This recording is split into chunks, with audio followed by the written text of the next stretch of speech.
Welcome to the Penny Bloom Podcast. Ain't another place that has got more bombast. Romp past your mom, dad's listening to Tomcats. Talking everything that make you sad. We don't want that. We're here to make you smile. Put your mind at ease. Peace, love, and bloom, and always praise Keanu Reeves. This what we about. This some weeding now. We'll talk until we can't no more, and then we peacing out. Alright, let's go. Penny Bloom Podcast. It's the Penny Bloom Podcast.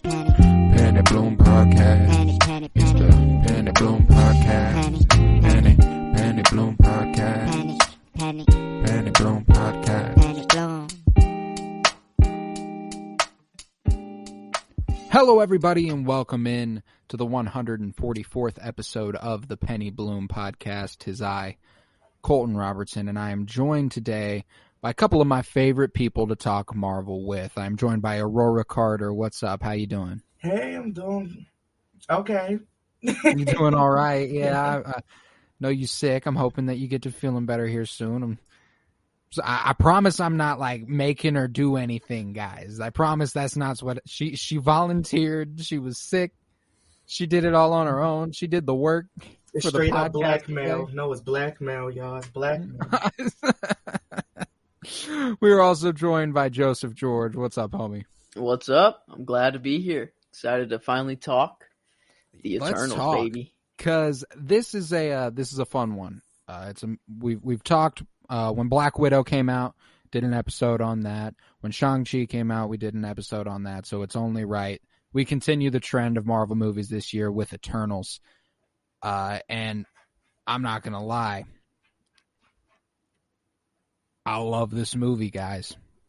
Might be my favorite thing that Marvel has released this year. Like, other than What If, I'm struggling to find, like, I just enjoyed this very much. I'm with you, and I think it's important here that I say I enjoy this movie. There are like critically it's like Rotten Tomatoes worst score, below Thor: The Dark World. Doesn't make any sense to me, any whatsoever. However, I do get critiques. There are critiques to be had with this movie.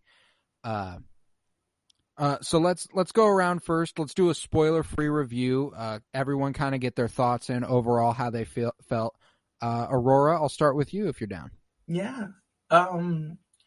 Overall, it's kind of like the same effect with Shang-Chi. Like, I kind of forgot that it was, like a Marvel movie. It was... It was okay. I really hope I don't get attacked by Marvel fans, but some reason I was getting a lot of like Justice League vibes. Not the movie, but the There's way. a reason. Yeah, There's a reason. yeah. You got the Superman type beat. You got the Flash type beat.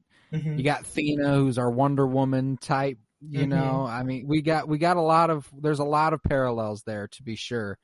And not only that, but Chloe Zhao, and getting in the headspace to write and direct this movie, her reference point was Zack Snyder's Man of Steel. She modeled a lot of stuff after Man of Steel. And I mean, there's some other stuff with like 2001, A Space Odyssey with all the time jumping and stuff through all the eras of the earth.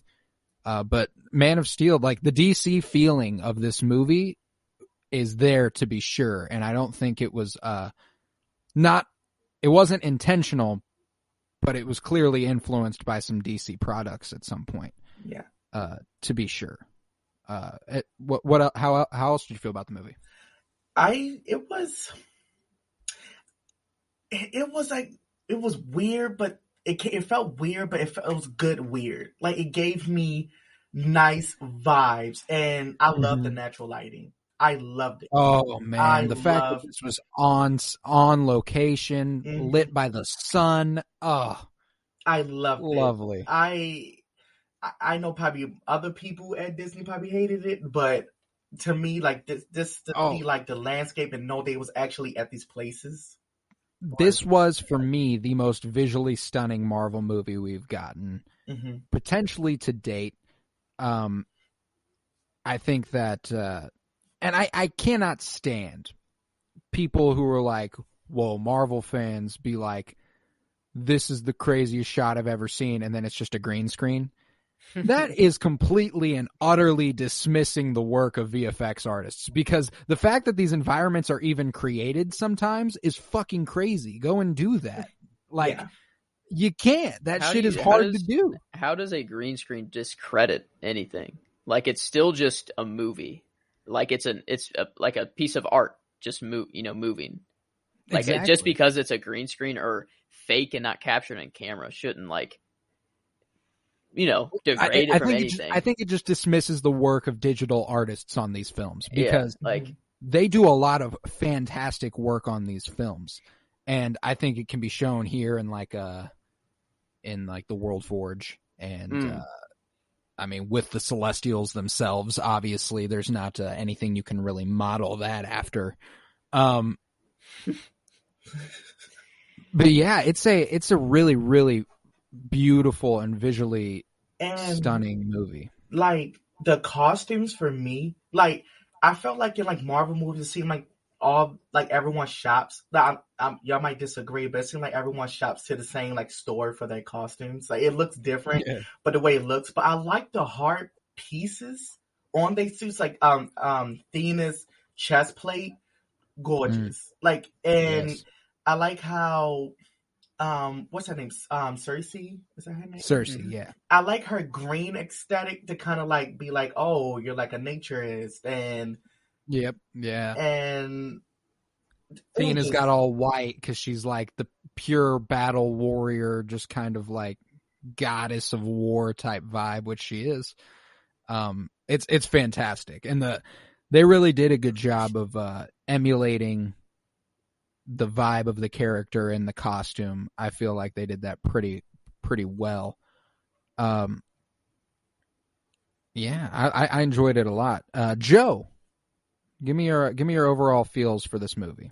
So I think whenever I'm saying that this is one of my favorite things that Marvel's released this year, it's not that I think it's the best content they put out, because Shang-Chi is a far better movie than Eternals. But I'd say I agree. Of like how I enjoyed the movie and just while watching it, I don't know. It was like a completely different feel, almost. Like watching it in the theater, watched it in IMAX. IMAX was definitely awesome with this movie. Oh my goodness. And I don't know. I just enjoyed it. There wasn't a part of the movie that I like hated. I was just happy all the way through. Yeah, I don't know. Like. And here's the thing. It's long. It's 2 hours and 37 minutes. However, I went for the third time yesterday, saw it in IMAX, and I had my large popcorn and a drink, and me and Emily went through it. So I was looking for a time. What is the optimal time in this movie to get up and go do something? And I'll tell you, there isn't an optimal time to get up and do anything, which means that it needed every minute of its 2 hours and 37 minutes, which is just crazy. Yeah, it was necessary. Like, they have to establish so much, like the idea of Eternals, the idea of Celestials, like deviants, like they had to. With this is where I will say the critiques make sense. What me and I know Joe will know what I'm talking about here. I've talked to him about it so many times, but the way we view Marvel movies is a little different than the way we view other movies, because of taking the universe at large and knowing the implications on other things and stuff. And because this movie is introducing the Eternals, 10 characters, deviants, this whole other idea, these Celestials, a completely new idea to the MCU that has not really been touched on besides Ego. And like, we don't really know a lot about Ego. We just know Ego. And due to all this, all the introductions to everything, you don't get the emotional depth with the characters to the degree you would like. The stories aren't as resonant, and it's more showing you a history lesson of events happening concurrently and hopping back and forth throughout time, all leading up to the ultimate event of this movie. And I think that while those critiques are fair, that like the plot loses a little steam because we don't really have a focused villain for a while. We don't get to know the characters that well. That's fair. This is so clearly a launch point, though. Like, it's not. Oh, yeah. We weren't supposed to get the full thing here. It's like this is opening up the universe to a new cosmic side completely. Yeah, like, I think it's kind of important to distinct that, like, the first time I watched this, I might have teared up once, but the second time I watched it, like, I teared up so much more. Like, once I, like, knew these characters coming into the story, like, actually, like, having some knowledge coming into the movie, like, I don't know. I would highly recommend, if you haven't given it one rewatch, to do it. The movie's so much better on the second rewatch. You're just way more, like, you know every character's name, for one, which is, like, kind of hard, like, to get everyone's name down in this movie because it's so many new names, like, right away. So I could see how people can get, like, a little lost because, I mean, I probably took 30 minutes, 45 minutes before I was like, okay, I know who everyone's name is, like, completely. Yeah. But once, like, you go in for the second time, you know all the characters, and you, like, I don't know, you kind of have that emotion behind it now. Well, like, and that's the thing, is that, like, there's this other thing about this big group of characters where I think Chloe Zhao and the writers of this movie did a really good job because, like I said, they are introducing all these concepts and all these characters. They have such limited time to let you get to know these characters that they have to provide one really, really all-encompassing scene for these characters' personalities. Like, Druid gets one, Fastus gets one, Icarus and Cersei are kind of like the focal point of the movie, so their whole thing is kind of like played out throughout. But they all get a moment where it becomes clear this character is the most who they are in that moment, and they show you that moment. They like, and I think that's really important. And obviously it's not enough for you to be like, critically, they told that story of that character really well, but it's enough to get you to know these characters so we can push through this 2.5 hour movie that is so fucking big, so epic, that it's just like, how is it ever going to work as a movie? Like, it's it was never going to be critically the best story you ever saw, but you got to appreciate it for what it is doing, and it's blazing a whole new trail in the Marvel Universe on the Celestial and Eternal side. And it gave us, like, legitimate history, like, in the MCU. Like, we jumped around to so many cool time periods, and, like, now we kind of know, like, certain things, like, behind certain movements and, like, certain technologies, or, like, I guess, I don't know, still spoiler free, but yeah, we'll get to the spoilers here in just a couple minutes. But, like, you know, just jumping around to the just random time periods was really cool to watch. And, like, get some legit history woven into the MCU, which was kind of cool. I don't know. This movie, it's kind of, if you're going in thinking critically, it won't be the best. But if you just want to go in and have, like, a fun, cool experience, like, that's what you're looking for with this movie. Like, and I can't express enough how you should go see this movie in IMAX in theaters, because when you get that opening shot of the Domo flying past the sun in IMAX, oh my God, it was just different because you see the sun's taking up half your fucking vision. It's just so massive. I love it whenever I can see the movies that big on screen. But any last spoiler-free thoughts here before we get into the real shit? I wanted to say, I liked how, like, graceful they moved when they did their shit. Like, they were so, it was like, not like dancing, but it was like, okay, like Theana, for instance, all her moves was, well, Angelina Jolie is good at face pose when it comes to VFX anyway. But, sure, like, even Icarus flying, it was, I would say, like, it had, like, more of a Superman presence, but it was still so soft. You see Superman do the whole fists going straight forward, flying parallel to the ground thing. You watch Icarus fly, and he's kind of Magnetoing it. Yeah, it's like floating with his straight up kind of regal, like, and I that's a really good point. And to build on it, Angelina Jolie actually took ballet lessons to move more gracefully as the character Thena.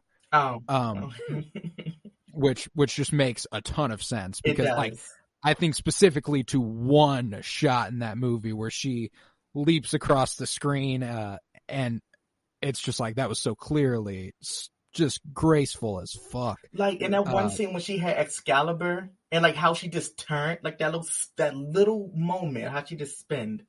It was so pretty. I was like, okay, yeah. And I mean, let's talk about in this spoiler-free section the representation this movie provided. That's one of the biggest attributes to this movie. You got the most diverse cast we've ever had. You have the first deaf and mute person in Lauren Ridloff as Makari, who is just fantastic. And I know you guys have seen the numbers where inquisitions into learning how to do sign language rose like 250% according to the Independent after this movie came out, which is just really, really cool. And it's like, obviously representation has an impact here. We see the first gay couple on screen with Fastos and his husband, which was his character was one of my favorites in this movie, and I'm excited to dive more into the spoiler aspects with him. His moments were beautiful. They don't give you a lot, but what they give you is enough to know these characters. I can't express that enough, and it's like the future of the Eternals is bright, and this like. In 5 years, whenever we have the spinoffs of all of these characters getting their own things, people will look back on this movie and go, yeah, they fucking nailed it. You know what I'm saying? Like, they just will. I gotta think. But, yeah, and the performances across the board, Richard Madden, Gemma Chan, Angelina Jolie, Brian Tyree Henry, Salma Hayek, it was just all fantastic. Barry Keoghan, like, they all did such a good job in these roles. Yeah, Marvel knows how to cast very well. I don't know what their process is, but it's working, and just, I don't know, upcoming characters, like, just that are confirmed for roles, like, just seem like perfect fits, so, like, the future of Marvel is looking good, and this movie's no different. Like I'll say that. I'll save that. Yeah, we'll save that for spoilers. I know exactly what you're just talking like the last thing I have to say, and it randomly came to me while I was watching the movie. And I know it's kind of like off, but it still includes the Eternals. I would love to see Thena and Hela fight so bad. I just feel like that would be so good. I didn't have the Hela thought. I wish I would have taken it that step further. I wanted to see Thena and Valkyrie interact. That was where my head went with Tessa Thompson. Because the way that Hela can like just make swords come out and Thena, they're like the exact same.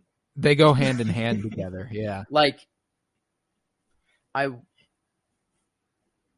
wonder if Odin looked at Thea and was like. Well, I mean, 7,000 years. Wait, how old are... How old is Odin? Like, how old is Hela? Well, like, the Eternals... How long before... That's the thing. Yeah, we'll get more to that later. How about we enter the spoiler discussion now? We've gotten 20 minutes of spoiler-free content. Let's just let it loose. If you have not seen the movie Eternals, get the fuck out of here. It's a wrap for you, baby.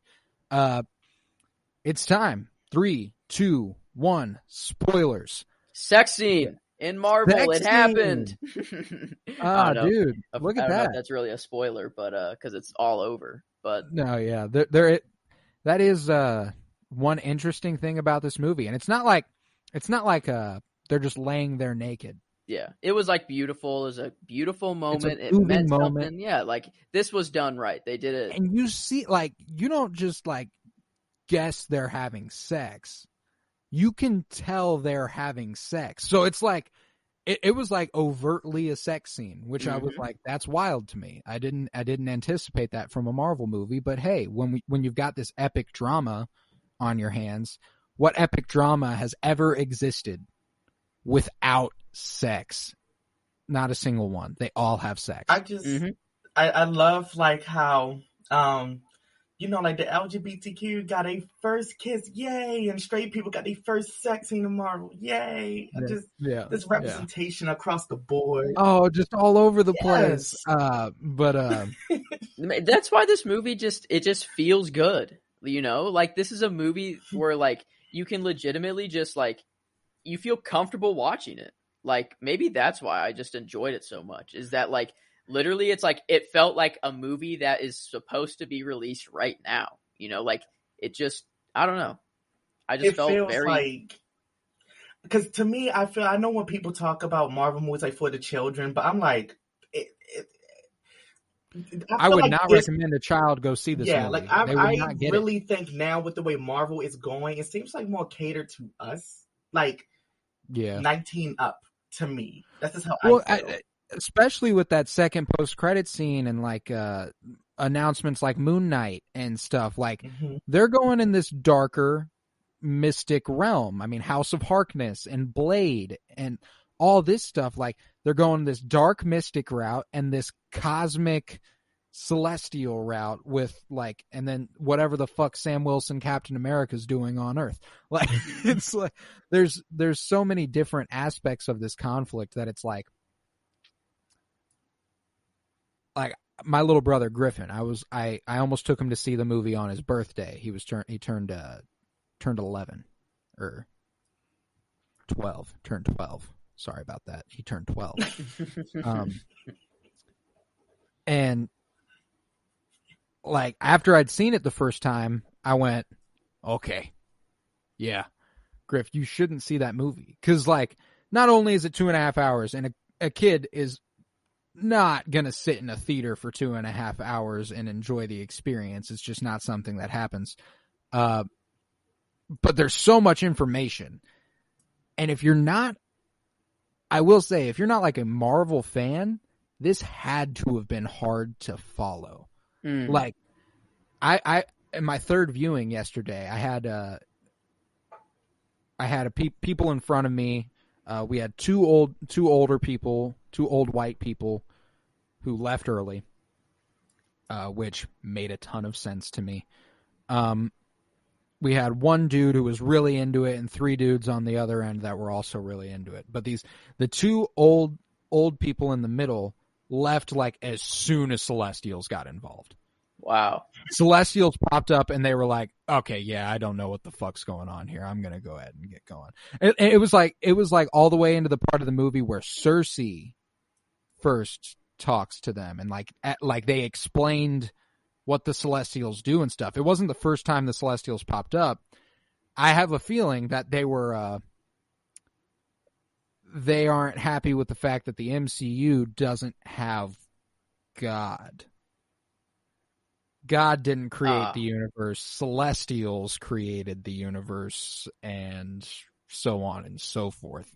I see. Which is really interesting and just like shows you the current landscape as far as religion is concerned. Like Marvel is more than willing to negate that there's a God in the MCU, because like how the fuck would there be a God in the MCU? Come on, guys. Yeah, just if you think about it for a couple seconds, it just doesn't work, like many things don't add up. Can't like honestly putting God in the MCU is probably more offensive than leaving him out. So like exactly. They're doing you a favor. Like, yeah, like I agree. I didn't even think about that though. That wow. Like, and I didn't think about it either. Emily actually pointed it out to me because my girlfriend was raised in a rather religious home. Mm-hmm. And she told me that like her dad would have absolutely despised that film for like the way they refer to Celestials at gods at multiple points. And maybe that's why this movie's getting such low ratings. Well, it could be a part of it, but I guess people just not following could like, I really don't see like the I guess it's just the way the movie is. It's just hard to have a critically acclaimed movie that's laid out this way. Yeah, like and we've always said, and I will always say, it's hard to have a critically acclaimed comic book movie. Like, it's just, especially in the MCU, it's just not something that really happens because, I mean, they have been rather formulaic, and obviously this is where they're starting to break that mold here in Phase 4 with WandaVision and Loki and so on and so forth. And I think this is a really good example of them trying to break the mold. It's just that, we get to the final act and it's like, okay, so this really is what we're always going to fall back on. Like the ending of a movie can't be the ending of the movie without the one giant last battle sequence. And obviously it had to happen here. I will say this ending, the way it happens, it took the third time for me to buy it. What do you mean? Cersei doing it? Successfully doing it. Mm-hmm. Okay. You mean like you don't think they should have had the power to do it? No, I do get it now because Tiamat joins the Unimind and is actually part of the power that kills him. Oh, I see what you're saying now. I understand that Cersei has that ability, like as she showed with the Deviants and stuff like that. Like that, I'm all cool with. It was the fact that, like, I don't know. I was just like, oh, okay. So I did, yeah. The big first thing time pop I didn't, up through big thing pop up through surface. Cersei just make it stay rock. Yeah. I thought that was interesting. I didn't catch that Tiamat joined the Unimind the first time I watched, but the second time, like I caught it then. So I see what you're saying. Like, yeah, it took me some tries because, the second time I got it that was a part of it, but I still didn't fully grasp. And it really did take the third watch for me to appreciate the last act of this film. The way that they form the Unimind, the only reason they are able to do that is because Tiamat has woken up and come through the surface so much that when Cersei touches his palm, she gains the energy and therefore can activate the Unimind. And that whole sequence becomes a lot more emotionally resonant because of the music, actually. Like, the music directs you in which way you're supposed to feel a lot of times about what's happening, to understand what's happening. And the way that they, like, flare the music whenever Icarus rises along with the rest of them, it made it seem like they had to choose to do that. Which made Icarus's ending all the better with him choosing to help stop the Celestial. That's how I'm going to interpret it. I'm not going to interpret, like, it could be that they had no choice and they were going to join the Unimind no matter what as Eternals. But earlier in the movie, Icarus doesn't join the Unimind as Thena, Druig, Makari, and Cersei all do. So I think it had to be by choice, and I didn't get that through the first two watches either. So, like, also, the only other part I'm confused on is, like, whenever Icarus's, like, eyes were, like, whenever he was looking at Cersei about to blast her, then he decides not to, but, like, it looked like he couldn't. It was the conflict. It really is just the conflict. That's what I thought. It's like, it has to flare up when he's about to and then shoot out. So it's like, it's showing him thinking about it and, like, it's his will to do it kind of fading away. Yeah. I took, like, okay, that makes more sense than my thought process, because I thought since it was, like, mechanical, it was like him being with Cersei for so long was, like, interfering with his, like, process, or, like, not program, but, like... See, that is another thing, too. First watch, I was much more under the impression that these were robots. Yeah. Upon second and third viewing, they're not robots. They are manufactured life. It's like I'm like, on my first watch towards the end of the movie, I'm like, so are they like Vision? But but they're even more advanced than Vision is. Yeah. Which is like wild to wrap your head around, It's but like they are life. They are. It's not even a Westworld. Like, it's above Westworld. Like, it's like they have their own conscience. Like, that in itself, and like they mentioned that in the movie, like that makes them us. Like, whenever I loved that. Yeah. I loved that. Druid's character was freaking amazing. Let's go through some favorites here. Who stands out above the rest for you, Aurora? Who was your favorite Eternal walking away from this movie? That's a hard question, actually. It is. And I had to be first. You think on it then. I'll go first. Yeah. Because I've seen it 3 times. I've given it a lot of thought, and I'm ready. Leaving my third showing, I'm confident that my favorite Eternal was Thena. Okay, I was going to choose her. Thank you.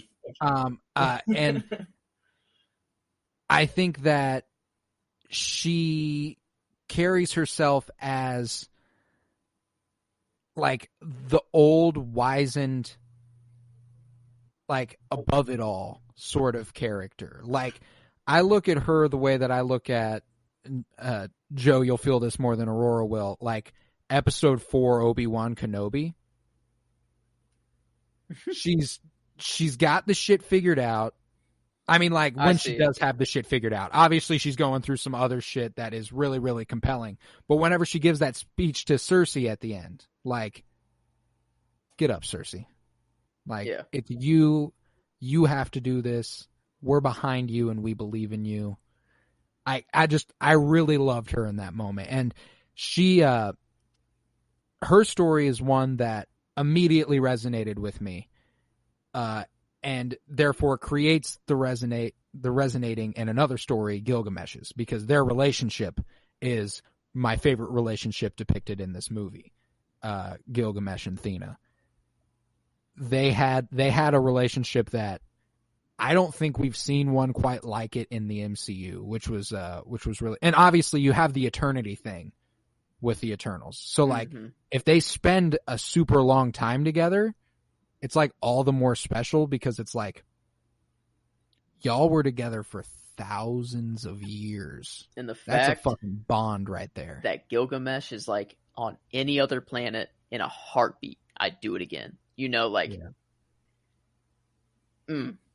you're making it hard for me to say who my favorite is now. Like, now that you just spilled all that, I would say mine is Sprite and Thena. Wow, Joe.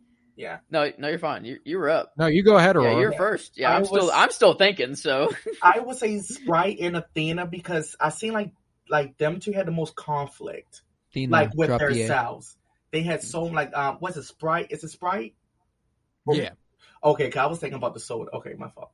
But I thought that like Sprite had like so much like internal conflict for being a child for so long that like it's a female, right?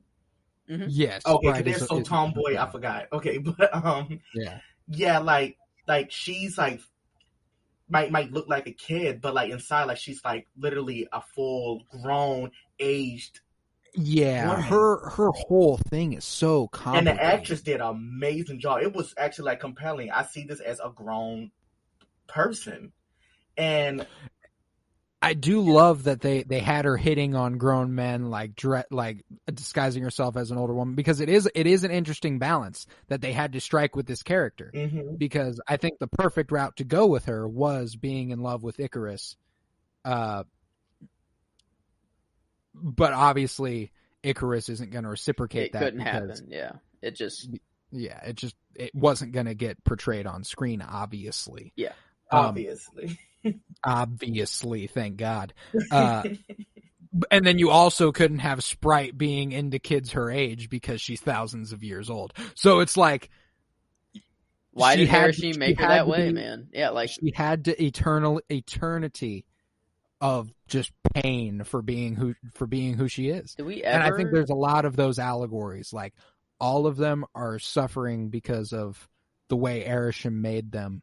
And I love that. My favorite take on that was Fastus, whenever he's like, I wouldn't change a fucking thing about my life. I do not belong to the Celestials. I don't belong to any of the shit. I have a husband and a child, and that's all that matters to me. He's underrated on the team. He might be my favorite. It's either him or Druig are my two favorites.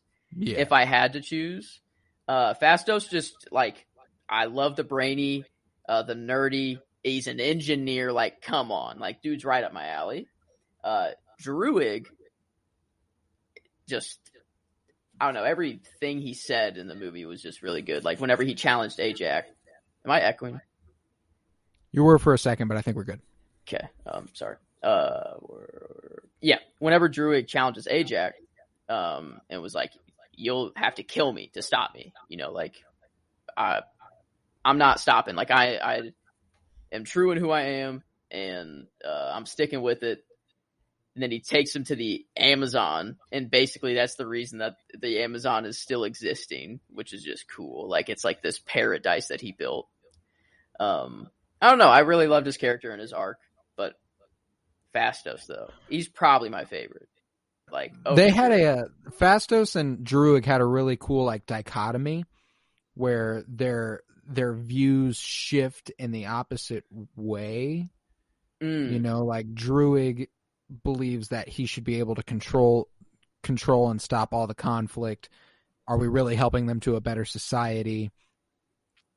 And he ultimately comes to realize, if they don't have their free will, they're not human. I'm taking away what makes them them. While Fastos starts, when we get that scene in Hiroshima where he's in the wreckage of the USA dropping nuclear bombs on the city, and he's like, these people, they're not worth saving. They're not worth saving. I've seen some shit online about how that scene is in poor taste, and I'm interested to hear your guys' thoughts on it, because the thing that I read and the things I've heard, and I do get this perspective, I absolutely do, but I do think it's missing the point of the scene a little bit, is people viewing the scene as the Marvel Universe blaming a gay black man for the nuclear bombs being dropped. I don't think he did anything to influence technology since the 5th century. Yeah, I think that's a reach. When I saw that too, I saw that as a reach, but it's just that part. I just feel like what you said, he just influenced, a lot of people were saying, so they had a gay black man build an atom bomb. I was like, I don't think he built it. He put them on the path to develop their own technology, and they developed it. That's what makes him go, these people, they're not worth saving. It's not like he put the bomb in their hands and then was like, we'll see what they do with it. You know what I'm saying? There's no way Fastos gives humanity a bomb. In all of his inventions, it's a steam engine, a plow, it's something that will help humanity and push them, to do something. He's always trying to help.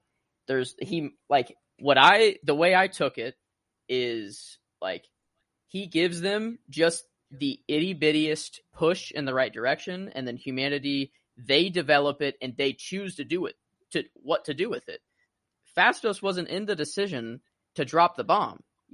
He was zero part of that decision. That was America's decision. He was over 1,000 years away from that decision being made is the last time he interfered with the creation of technology. I don't know. I think he still was interfering with technology though at the time. I got that idea at least. But I don't. No shit. Yeah. Because here's my thing. That's when he stopped. I think that is when he stopped. Is the bomb. Well, then here's the thing. Who was telling them what to do after they dip? That's just what he does. They all got to decide what to do. Ajax, they all get away from Ajax, and they all of a sudden get the privilege to just decide what happens for humanity. I think they completely remove themselves after they break apart in the 5th century and just start living among the people. I feel like I don't feel like he literally like did anything. I felt like he was more like a muse in a sense. Like maybe like the last time he did something was maybe the Bronze Age or something, like showing like, hey, this little material, but he did that with the plow. I guess I never really thought about this. Like, when was the last time that he influenced technology?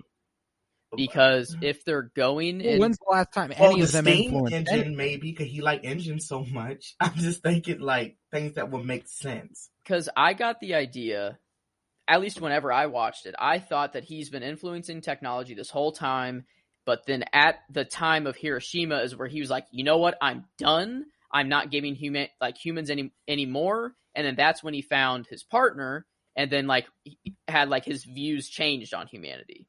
But he doesn't influence technology anymore. He's just living with his family and uses his technology for like his home now. Gotcha. That's how I viewed it. It is really interesting because like the ones who could influence things were like Cersei and Phastos, and I mean Ajax could probably advance medicine quite a bit, would be my guess.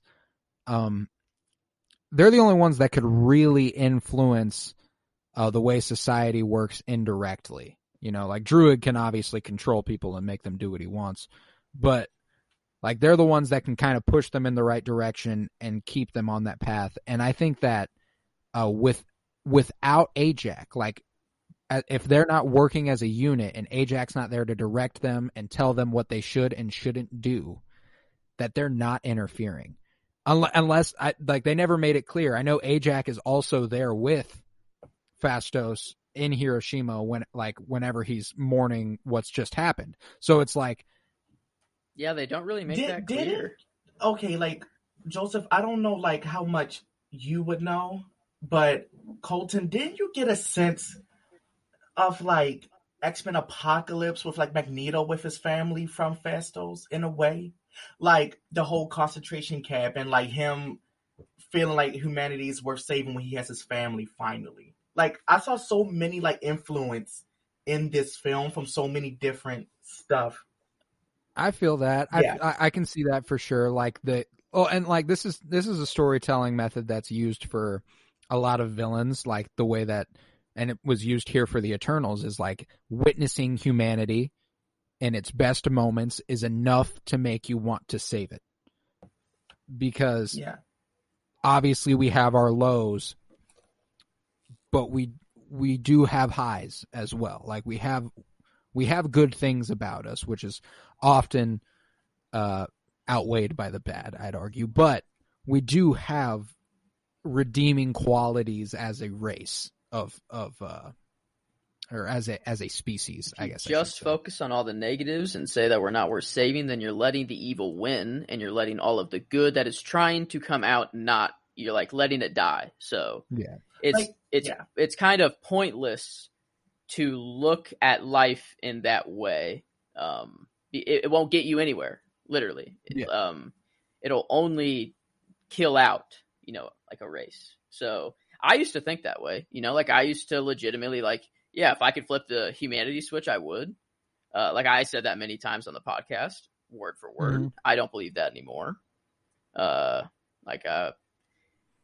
really like it. It doesn't get you anywhere. I don't know. Big on diving deep into philosophy, and this movie, maybe that's why I enjoyed it so much. I was like, it just naturally brings up a lot of just philosophy. Oh yeah, it does. It has a lot of ethical and philosophical debates at many, many points. And I mean, Druigs is right there at the heart of it.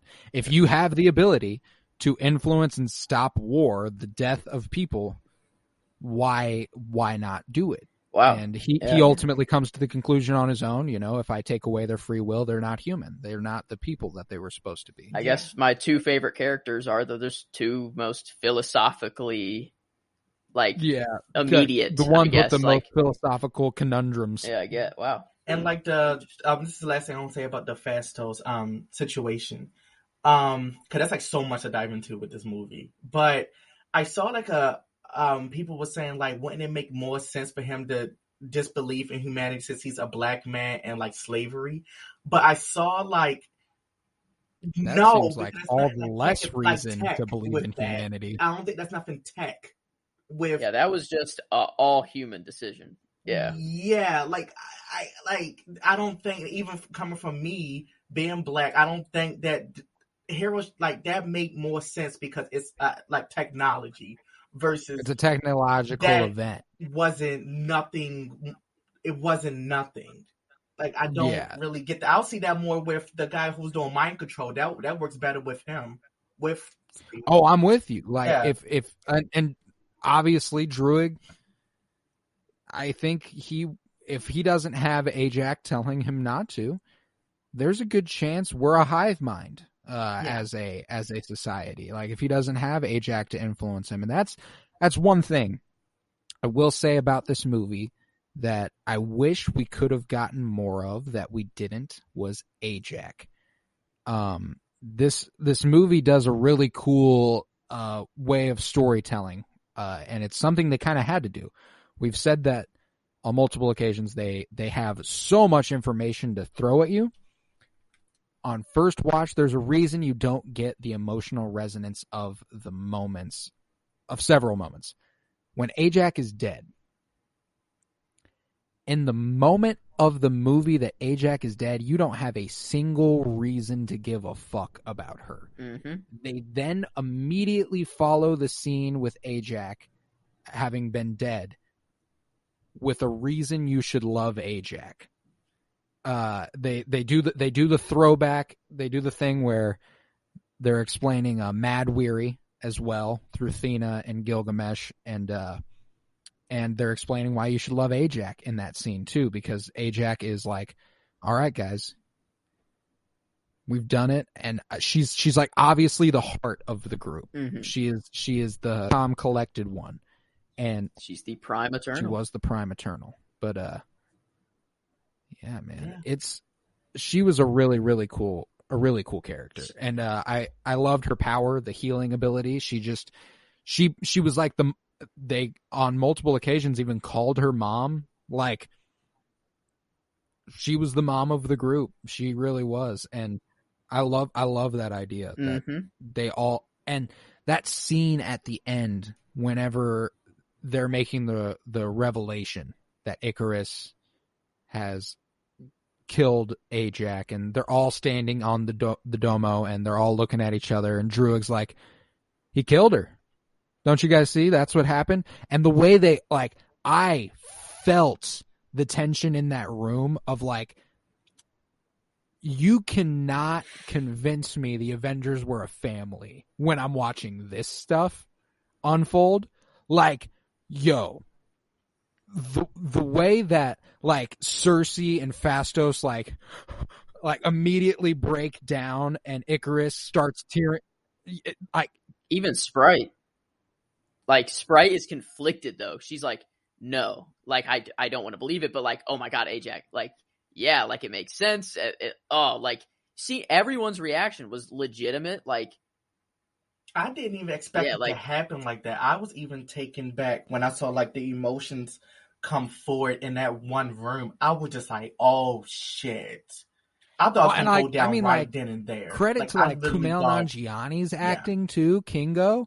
Like in that moment, he looked like he had the whole idolization a little bit of Icarus, so he admired him deeply, but I appreciated too that they had him stand his ground, be like, I believe this, but I'd never fight you to prove that. I loved that about Kingo. That was one of my favorite character moments in the entire movie. And it was so good. And I do love that, you know, Kingo and Icarus, whenever he goes up to Icarus, and this is something I didn't catch until my third watch. And it might have been something that I should have caught earlier. I don't know. Tell me if you guys did. But the scene where you know, Icarus is about to go outside of the domo, and Kingo runs him down and is like, "Hey man, I'll stick by you, whatever you do, all the way to the end." Yeah, all the way to the end of the line. And he goes, "What'd you say?"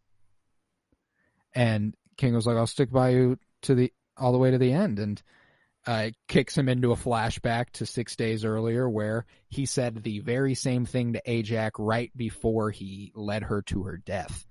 And I was like, fuck. And that was that, like, it was a line. I didn't catch the line parallel. I knew it was like impactful because he was like, why on earth could you follow me? Like, I just did this, pretty much is how I interpreted it the first couple times. And then I watched it the third time and I heard the quote and I was like, oh, that's what sent him into this like little like memory. Like the first watch, like you hear the line and your initial thoughts is just like, okay, like he just doesn't want to hear that right now. But then I heard the line, like whenever he said it to Ajax, I was like, I didn't catch it the first connection. Time. I didn't catch it on the first second time. watch, on the second watch, it was more directly like, paralleled. Oh, like he's leading, to her death, and he's about to lead these people to their death. Like, I got the parallel. I got just that they said the same thing the first time, but then the second time I got like the legit deeper parallel behind it.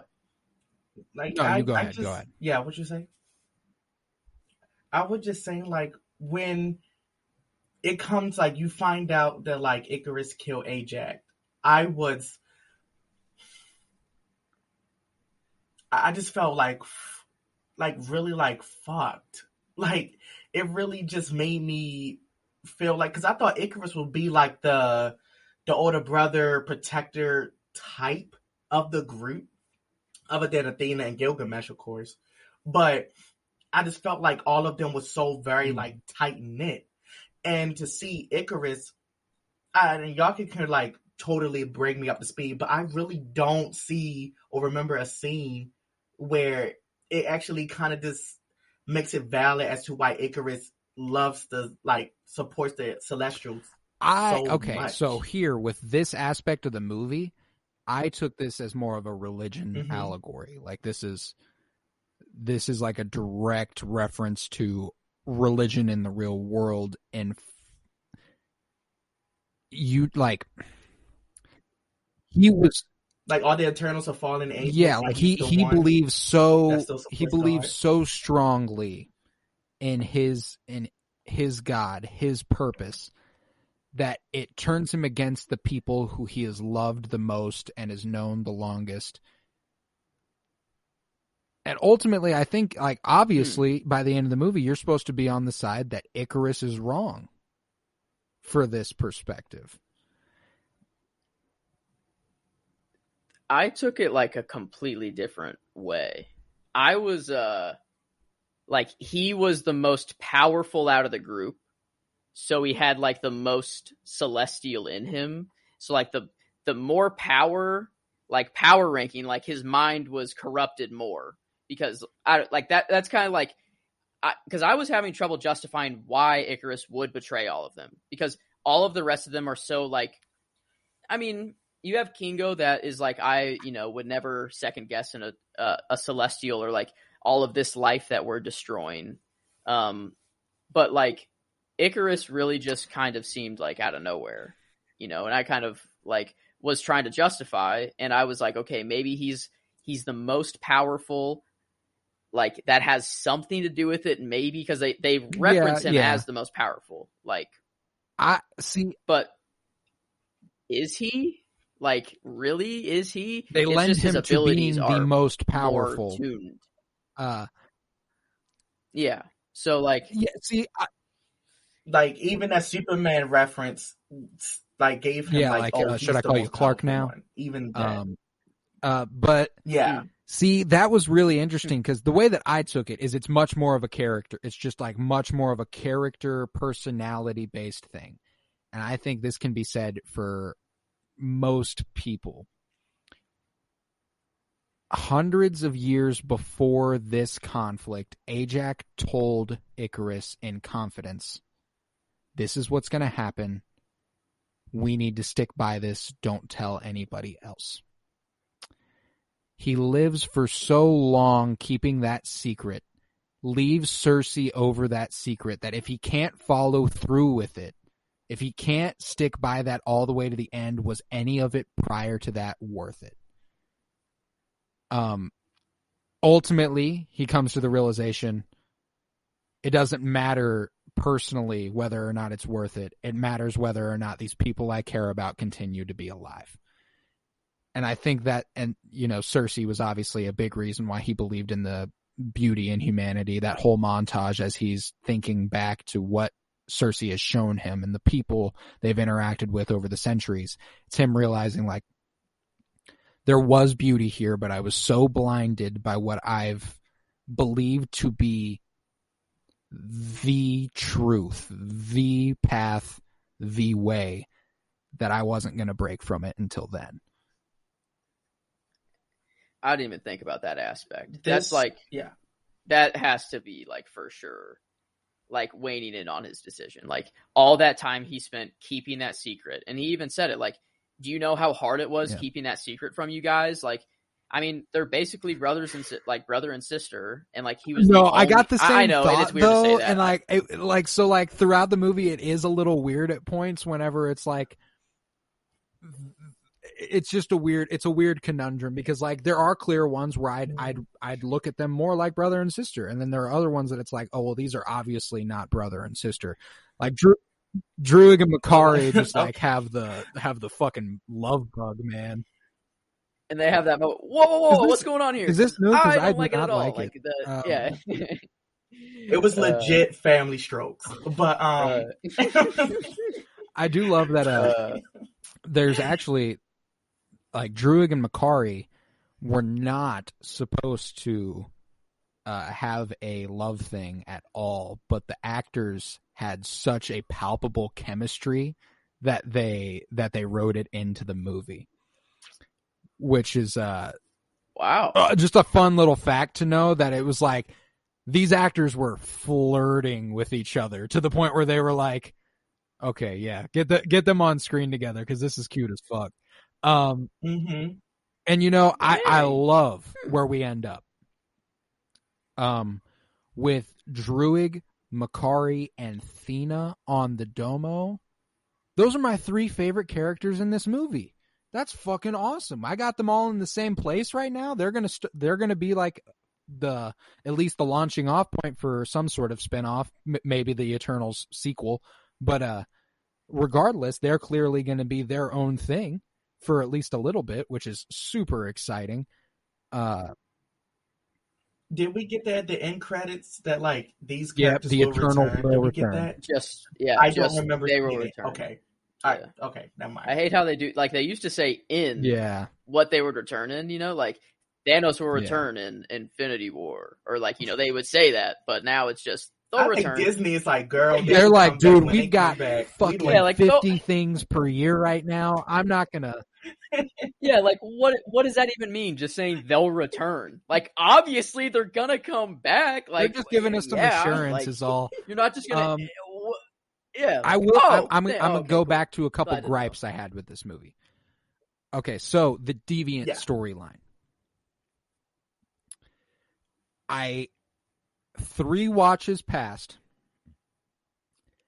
It is the most useless device I've ever seen in my life. It is truly a red herring, and because it's a red herring, the story aspect loses steam. Like, so the Deviant, he becomes sentient. And he's like, oh, shit. You know what? Y'all been fucking on us for centuries. Y'all are our oppressors. We're going to come after you. That seems fair now. And it's a little convoluted in messaging for me.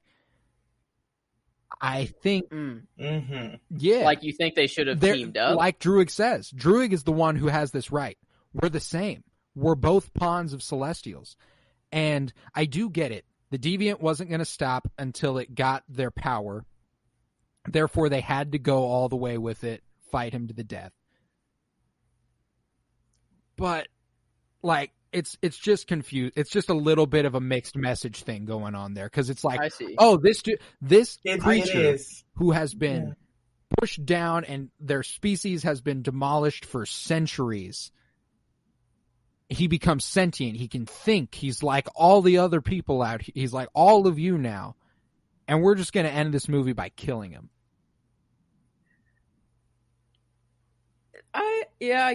I guess, because the whole time I was watching this movie in the Deviant storyline, I'm like, okay, what's the end goal for their evolution? What's the end goal? They become Celestials. Like, that's if the Deviants succeeded in everything they did, they would become Celestials. They look like, whenever he's the monster, they have like the eyes, everything looks, and what they needed to do is absorb all of the Eternals' power, and then like that's what leads them up to the next, like they just kept jumping up and up and up, right? And he gains consciousness, and his first thoughts aren't about Hiroshima or like anything. It's like, you guys have literally been killing us for eternity, and you've hated us, and you've done nothing but kill us. Like, I'm just pissed off at you. It's his immediate anger, right? Like, it makes sense that that's his first, like, I'm going to kill all of you because of what you've done to us. Like, I kind of was okay with that. I just couldn't believe that there wasn't a moment. There was, because he's holding Athena, about to kill her, and goes, you and me, one and the same, pawns created for killing. But that was Gilgamesh talking, and it was just to comfort Athena. That wasn't actually his words. No, because that's not a comforting thought at all. I think at that point he thinks he's got Athena. But it was Gilgamesh's voice, though, right? Wasn't it Gilgamesh's voice while he was like? He eases her into it by going Gilgamesh and saying, "Stay, remember." Yeah, that's when yeah. But he doesn't continue. And then he drops out of it when he's got her secure, and he goes, and he says that line where it's like, "It's a shame you and I, one and the same, pawns created to kill." And I think what's funny is, like, I think he's kind of trying to mess with her mind, and like it could still be coming from Gilgamesh to her, but it's enough to snap her out of it and go, Gilgamesh wouldn't say that shit. That's true. And then I will say that I did appreciate. The aspect of the Deviant storyline that you don't realize until the end is that it is really there as a revenge story for Athena to avenge Gilgamesh. And that aspect of it, cool. You know, it's nice, it's simple, it's a good little bit. But I do think that the Deviant storyline loses steam quite a bit towards the end. I felt like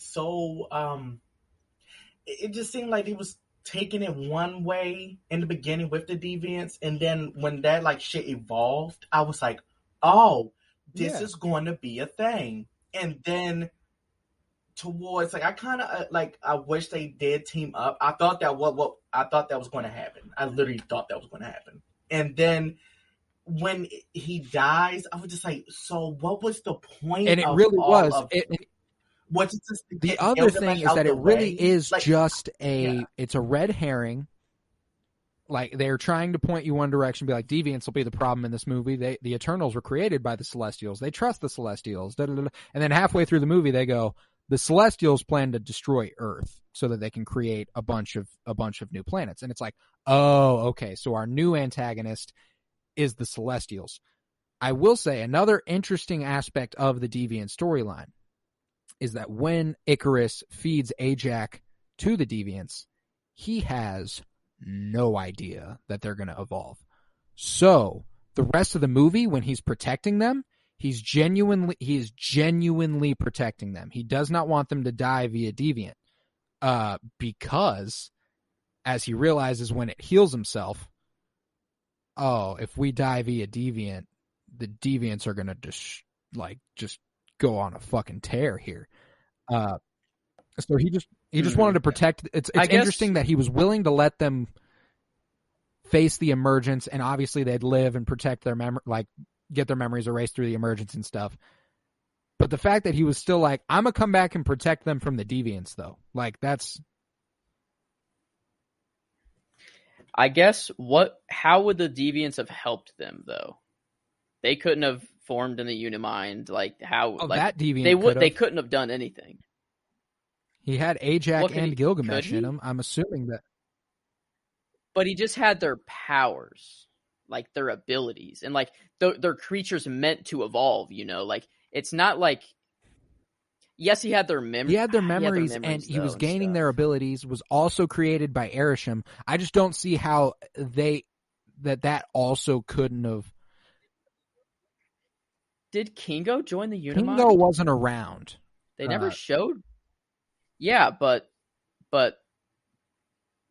when it happened, did he like when it was just happening? He was just chilling somewhere and was like, "All right, how many?" Because it showed the number of streams coming into the Unimind. I'm curious if there's one that just shoots off, that'd be cool. And it's Kingo. Interesting. Yeah. Now that I think of like the deviant like coming back just to kill him, yeah, it kind of does take away from it.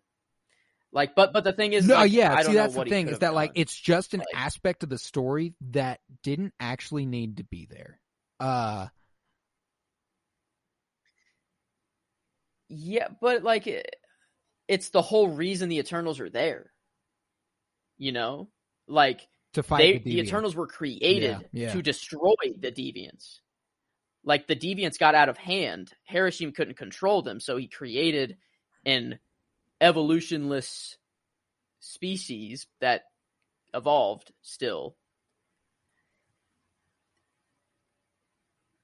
What's up with that? Like he said, I created you guys, you're incapable of evolution. And that's how I created you. But then they obviously... Well, they don't evolve, they just get new information. Yeah, I get, yeah. I well, guess. didn't the deviants kind of evolve? Because when he stuck one, didn't one like grow wings? Oh, the deviants definitely evolved. We're talking about the Eternals, evolved. Though. Yeah. But the Eternals. No, you're chilling. My fault. It's a hard conversation to follow. There's so many there's so many different sides. It's so many. I guess, never mind. They're just eternal. Like, they don't evolve. That's their whole point. Well, that's the whole reason why they don't age, too, right? Yeah, it's their whole thing. They don't evolve. My other gripe with this movie, and it is twofold. It is the deviant thing and Dane Whitman not being more present. Dane Whitman, played by Kit Harington, is in the movie for the first 15 minutes and the last 5. However, I don't see any reason for him not to be our stand-in, like our audience avatar, asking questions the way he did at the beginning. Like, why didn't you guys help in the fight against Thanos? Like, if you have him there, and I know we have Karun there to push the comedy forward with Kingo and stuff, but like if you have Dane there, since he's supposed to become the Black Knight and stuff, this could be his introduction to learning more about the universe at large and seeing what is out there. And I just thought it was interesting that you don't have the normal guy be along for this journey just to see it happen. Because that's one thing this story lacks, is a POV character. We're not viewing this story through anybody's lens. We're just watching it happen. And I think Dane could have been a really good jumping off point for a POV character. Yeah. Do you guys think, with the way that now we kind of realize like how Celestials come about, and this is like, and this movie to me really shows Celestials in a terrifying way that I've never like seen them in any film as of yet. Do you think that this is a stepping stone? This movie is a stepping stone for a lot of shit, of course. But do you guys feel like this is like not an allegory, it's something, but how we might get Galactus in the future? I do. I think that I think that this is a stepping stone to being accustomed to that scale.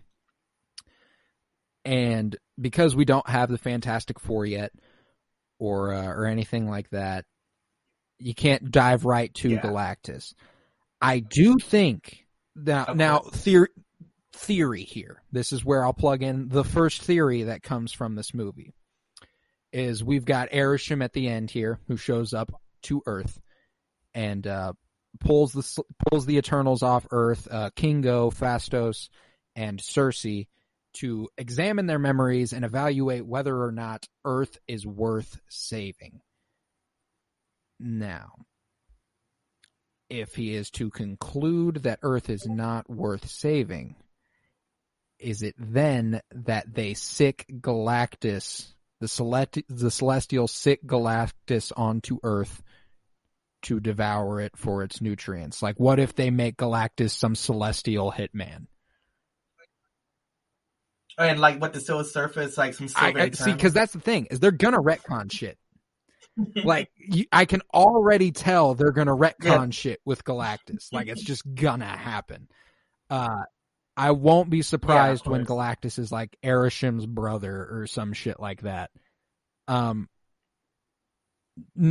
Galactus isn't a Celestial, comic book wise. So it's like, of course, Galactus isn't a Celestial. Wait, what? He's not a Celestial. Not a Celestial, but he's not. Yeah, he's just a he's a giant fucking dude. Yeah. Oh. As I've known Galactus, I thought I've known him just as formerly now, a mortal. Joseph, you know, Galactus, formerly a mortal man, is a cosmic entity who consumes planets to sustain his life force. Yeah. He's basically a Celestial. He's been imbued. He's been imbued with the power of a Celestial, but he is not a Celestial. Yeah. Okay. Yeah. I see. He was just a guy, though. That's the only reason why he was just a fucking guy. Yeah. Yeah. The only reason why I said that's because I remember earlier this year they said like Fantastic Four has a director already. Like, it was on that panel thing and it showed it. Like, Kevin Feige talked about it on that wherever Disney thing it was. It was right there. And that's why I'm saying, okay, so is this going to be a stepping stone to a potential whatever? You know, like with how it said, like, they feed off of planets and... I think they're going for, like, a coexist. That's going to be, like, the end all. Like, finding a way for Celestials and other species to, like, coexist without destroying. Like, basically, find a way to birth Celestials without having to destroy a planet to do so. Yeah. Is it because they destroyed the planet? Oh, sorry. I think that's the goal of, like, the Eternals, is to find a way to, like, do that, and to break that cycle. Really, like, to build on that. If you do have Galactus if you retcon Galactus as a Celestial type, like, offshoot, and you have the Silver Surfer, what some of the Silver Surfer storylines are to seek out unpopulated planets with the nutrients required to feed Galactus. Now, what if you retcon Silver Surfer, and this time he is looking for planets for the Celestials to seed without destroying life? But you can't seed. The Celestials need life force to be born. That's the whole point. That's the whole point. Like, they need the population to grow. Yeah. And it has to be intelligent life, too. They went expressly, like, they need a planet with enough intelligent life for the Celestials to be born. The Hiroshima scene makes way more sense now. Hiroshima's going to see that and be like, yep, goodbye, Earth. Like, he's going to see that an Eternal arrived at, or it's going to be like that is the purpose of the scene now, is for Hiroshima to look at. That's a good point. Because he's deciding through the memories of these Eternals. And if Phastos has directly said, these people, they're not worth saving, it's for Arishem to see. but then he comes to the realization, like, then maybe Hiroshima looks at that, stops there, and is like, yep, Earth's not worth it. But then, like, Phastos is like, no, like, keep looking. Like, you will just keep going, you know? But Hiroshima's, like, made up his mind, maybe, and, like, that's how this all, I don't know. But I definitely, like, that is why that scene was in the movie. Feel that. Let's discuss this other aspect of the film. So, like we were just saying, the emergence can only happen once there is enough intelligent life to be born. That only then can a Celestial be born. So Thanos saved the world whenever he did the snap from Celestials being born, at least for a few millennia. And Tony snapped right that back. bitch right back into place. Fucking Tony. They couldn't have known. He couldn't have known. Come on. But man. let me ask you, based on that fact, I don't think we get a direct reference to how long ago the blip was. And for it to make sense to me that Ajax would wait until 1 week before the emergence to let people know. Because if, like, I was like, okay, if Ajax waited until the fucking buzzer for no reason to tell these people, that's bullshit. This movie has to take place in the week after everyone came back. Totally. 100%. That's why she said that. Like, she was like, Thanos snapped and she was like, thank God. Like, I have more time. Like, she had those 5 years where she's like, we have a lot more time on Earth. Then she's like, holy shit, they did it. And like, that's what they like did it. And we have to like her, go. Oh, well, yeah, if these people could save themselves, we have to save them. Yeah. They're worth it. Oh, that's so beautiful. It was. Oh, yes. Yeah, it was like so funny when like my brother was just saying, because he saw which one with me and my grandma, and he was saying, whatever afterlife Thanos is in, he's probably like, yeah, look at you, dumb as shit, bro. Because I was watching that and I was like, so like the way that they've you can pass blame in the Marvel universe if you retcon it. Or not retcon it, but like look back and you summarize it in a real roundabout way. The Avengers almost caused the destruction of Earth. Yeah. Many times. On many occasions. Many times over. Yeah, many of times. Y'all suck as a team. I'm It's curious, interesting though because the Avengers have almost caused the world to end and then saved it themselves on multiple occasions. This time the Avengers almost caused it to end and somebody else had to come clean up their fucking mess. Which, it's fun. Okay, so if this is a week after the blip, Hiroshima arrives at Earth a week after the blip. That happens. Is like WandaVision is also like immediately after the blip. Right after the blip. Falcon and Winter Soldier from the blip.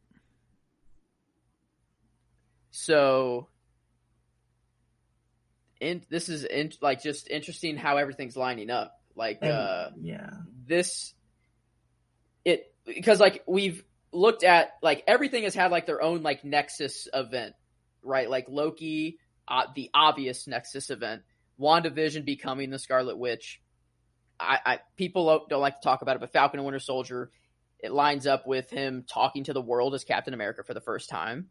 And like this Nexus Pretty event major. would be the first convergence to stop. Like, I don't know, pretty easy Like to make. It's just a Celestial is this all showed up happening to at the Earth. same time? That is what I would consider a Nexus event. That's theirs. Okay. Like is it the Celestial? It could also be them killing the Celestial. Is it Hiroshima showing up? Or that's the first Celestial to. No, Is because that the first nowhere is Celestial to the die? skull of a dead Celestial. Yeah, but this Be is the first prevented one from being to born, as far as we know. Basically, and Cersei was the plan B. What was? But no, it was a. It's quite the fucking movie. Let's talk credit. Let's talk the post-credit scenes real quick. Okay. Well, we get that first one with Druig, Makari, and Thena all on the Domo, and then going through a interdimensional multiversal gate of some sort. I can't tell what kind of gate it is. Enter Pip, and then enter Eros, played by Harry fucking Styles. And boy, oh boy, does he fit the role quite well, it appears. Brother of Thanos. Brother of Thanos. A shock to hear the first time I heard it. It's like, whoa! I was shocked to see Pip.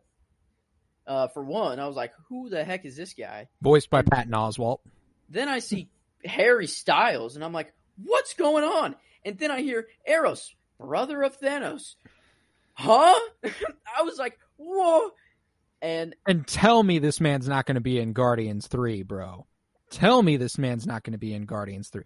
That man looks like he fits in that group like a fucking mitt, bro. Isn't the effect that they teleported with the same as the Venom post-credit scene, of Karn? Really? It's not? No, because the multiversal thing we've seen so far is like an orange ring, like surrounding and then like all-encompassing. So engulfing. This is different. This reminded, I thought that was the same. The thing that was interesting to me that this is my first little...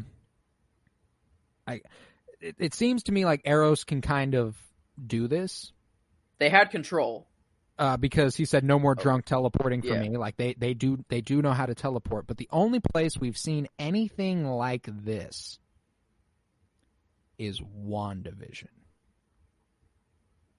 When? The effects, like the way they flash like a green, red, and blue, like it looked like the effects that would come on at the end of WandaVision. Like the credit scene? Like the please stand by. Yeah, yes. Yeah. Because we haven't seen this anywhere else, I don't think. And we don't even exactly see it in WandaVision. Vormir? Okay, it does look a little like the... Like... Because that's what teleports Thanos away and teleports Hawkeye away, is that. And it looks kind of... It'd be interesting. I don't know what they're going to do. It is also interesting that he has the little floating ball thingy from whoever. Also. So there's multiple Prime Eternals, or that's his... So he came from a different... Eternal. Yeah, so he's from a different... universe. Or galaxy. So he's from a different galaxy. So he's not from a different... Like, he's not part of the multiverse. Like, or is he in a different universe? Okay, so here's the thing. I still don't get the scope of it, and it's impossible for us to wrap our heads around, really.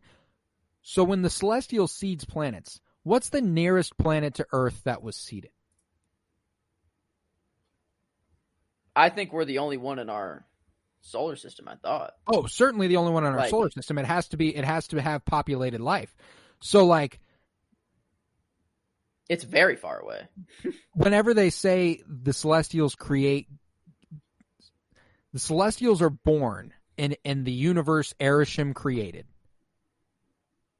And then in that universe, he slowly planted more Celestials. So the Celestials would destroy planets, creating galaxies with more planets, which would therein seed more Celestials, which would create more galaxies, which would create more planets. And that's how we have a multitude of galaxies, is from the first one getting... Okay. So, now I'm a little bit more caught up on the scale of that. However... So, the multiverse is whenever you jump from one Hiroshima... to another Hiroshima. Or just some other entity. Prime Celestial, yeah. Like... Is that the determining factor in what a multiverse is? We still don't know who Hiroshima answers to.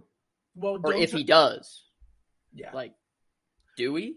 He's the Prime Celestial. I wouldn't think anything went above Prime Celestial.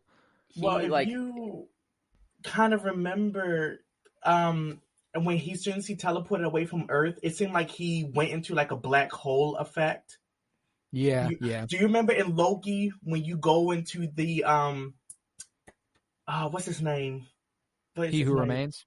Yeah, remember it was like all these different black holes in a sense. So is that like nodding towards like it's multiple celestials that's like making these multiverses? This is my thing. If celestials are affected by the multiverse, if there are a plurality of multiverses and different versions of celestials, how the fuck is a 30th century human doing anything to control celestials? I get the technology aspect of it, but dude, yeah, they're celestials. That's a chop. That's no. But it's a long time. And you think in 2012, there was an alien invasion in New York and humans stopped that. Like, yeah, they had stone, like they went from, oh, we're the only life in the whole universe to, oh, there's alien life that could come kill us at any moment. So like in a superhero universe, especially, like human evolution is very fast. Because it has to be, because they have to, like, counteract these threats. Especially if this Earth is allowed to continue existing. Phastos is therein allowed to continue influencing technology for all eternity. Exactly. Okay. So, like, they have Eternals to help. And, like, if Kang got there on his own, like, holy shit, like, more power to him. But, like, I'm assuming he had some help.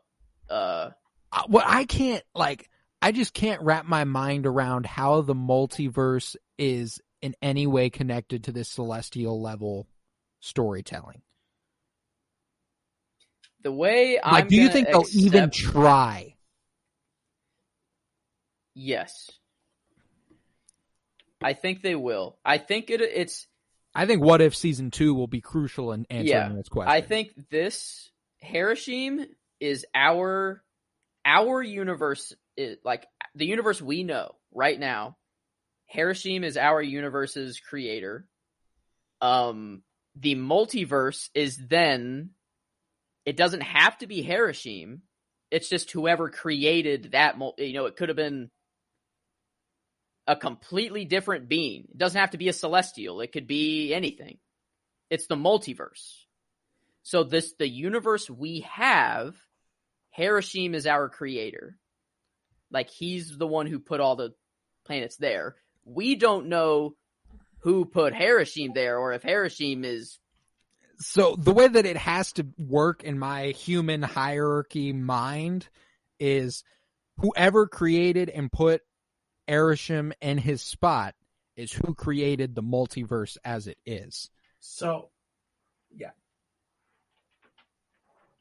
So are they going to do the one above all eventually? Like they have to. Are we going to get him the one above all? We have to. The fact that we're getting the Watcher, He Who Remains, they have to. Like, there is some hierarchy past the Celestials. Wait, because I'm thinking of the Watcher, but he's not above the Celestials. Is he on the same level as them, though? No, I don't think he has nearly the power. Yeah. Not nearly the power, but he can see a lot more than... I mean, if we're going based off the logic we have, he sees a lot more than Arishem. I feel like he's more like a messenger on that scale. Or not like a messenger, but like someone, like a secretary. Here, you file all this shit. That's just what I see the Watchers as. In a sense. Yeah, maybe they just don't touch this for how complicated it is right now. They just say the multiverse is a thing and people can pop up anywhere, and they just use that as a story device, and they don't get into the nitty gritty until they get into a show where they can have like a whole season to explain this shit. The problem is the fact that What If shows us multiversal conflict on an intergalactic scale. We go to multiple planets. We don't just go to Earth. Multiple planets and multiple species all exist within this multiverse. So it expands out into the cosmos, and therefore, like, that's where like I'm like, how the fuck did He Who Remains do what he did? Because like, and it's because it truly isn't possible. Like, we cannot wrap our minds around what the fuck he must have done to make that happen. Here, it's, as a human, the biggest thing we think of, you know, there's a limit to the biggest thing we can think of. It's just that these beings, Celestials and He Who Remains, their level, their cap is just higher than ours. We just can't, like, He Who Remains can see in the fourth dimension. We just can't even imagine what that looks like at all. There's no way we'll ever be able to grasp that unless something happens that will let us see, you know? Like, can He Who Remains see in the fourth dimension? Well, he can see through time and exist anything. Like, he can see probably higher than the fourth dimension. If we're going, okay, but well, why? I'm not his power set. It's not like me saying that is just not MCU talk, just science talk. Like, he can see space and time. Like, gotcha. So he can see the fourth probably higher, like science talk. But Marvel, I have no idea. He actually can do. But what I'm saying is, like, what I'm trying to just say is that humans, like, compared to a Celestial, you know, like a Celestial, their cap is just higher than ours. Like, they can just experience more. And then if there are beings above Celestials, their cap is just higher than even a Celestial. Gotcha. So, like, it's even harder to wrap our head around. So, like, how they'll do that in a way that a majority of people can understand is they're heading into dangerous territory. Yeah, like, I trust them. Like, I don't know. I think. Do you realize how asinine it is that Marvel had to map out, the MCU has to map out a creation of the universe? Not just once, but infinite times over. It's absurd. And I can't wait for what happens beyond this movie. Do you guys have any other things to say about this movie before we head into our tier list? What I was going to say was, I don't want to ever experience seeing a big ass celestial in the distance from Earth. The way that looked too real. Like, of course you could see the atmosphere before you, because that's why he looked all the way he looked. But like, that will scare my biggest fear is like seeing like big planets and stuff, or the moon big as shit close to Earth, because that scares me. But seeing that would just freak me out. I'm like, Star Wars fans have had this for years because of fucking the Death Star. If you see the Death Star pop up outside your atmosphere, you know it's wraps. And whenever you see Arishem pull up like that, I was like instantly taken to Rogue One with the Death Star popping up outside the atmosphere. I loved it so much. And all the Star Wars references. That fear literally took me back to when one time my friends was hosting a party at the edge of the street, and I left. And it was like, Aurora, your mother outside. And I was like, how she look? She looked mad. That's what it brought me back to. You were like, that just looks scary as shit. I'm gonna get my ass beat type shit. Yes, I looked pissed. I'm trying to think like anything left on the movie, and I just have one question, but it might sound stupid. Go for it. Shoot. In Eternal, Icarus. He did? Is he really dead? No. Okay. None of them are. Because of the giant fucking memory bank we are shown from the Celestials to Cersei. Thank you. Like, every time one of them died, okay, on the second watch, like the first watch, I'm like, dang, they're dead. Like, that sucks. But the second watch, I'm like, they can all just get their bodies and memories back at any time they want. What's crazy is that if there is any single one of them who would be dead, it probably would be Icarus. However, like I'm pretty confident that Ajax at the very least will be in some way reincarnated. Especially now that the Eternals have knowledge of the World Forge. Like, if they can find their way to the World Forge and we can see them actually figure out how to use it, like how Phastos could probably figure out how to use that thing. That's what that orb's for, to get them there. Yeah. Like, they need celestial power, and that's the only celestial power, or, like, way that they can get celestial power, is through that orb. Oh, man. Yeah, this is, I'm excited for the future with the Eternals. I am too. And last thing we should touch on here, if you guys have nothing else, is the second post-credit scene.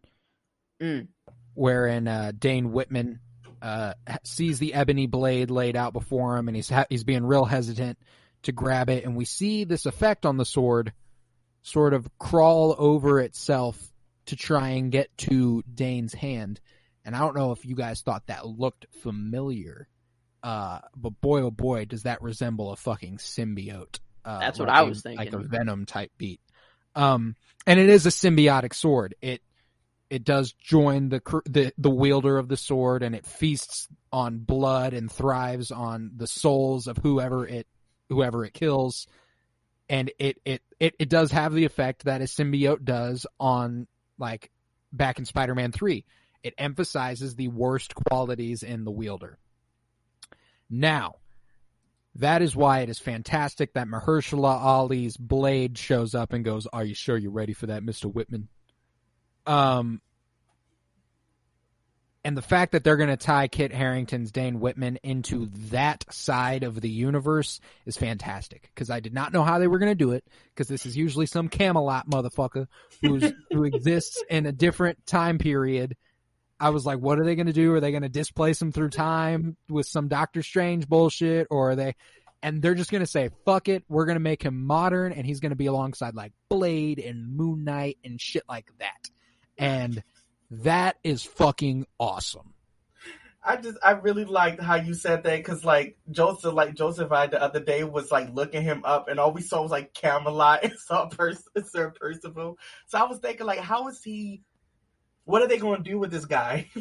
They were absolutely either going to displace him throughout time, like I had thought, or completely retcon what the fuck he was about. And the retcon is the good move. I think they're going with the idea that they're doing the lineage thing, where I think Cersei knew about his lineage, was like, you should go talk to your uncle.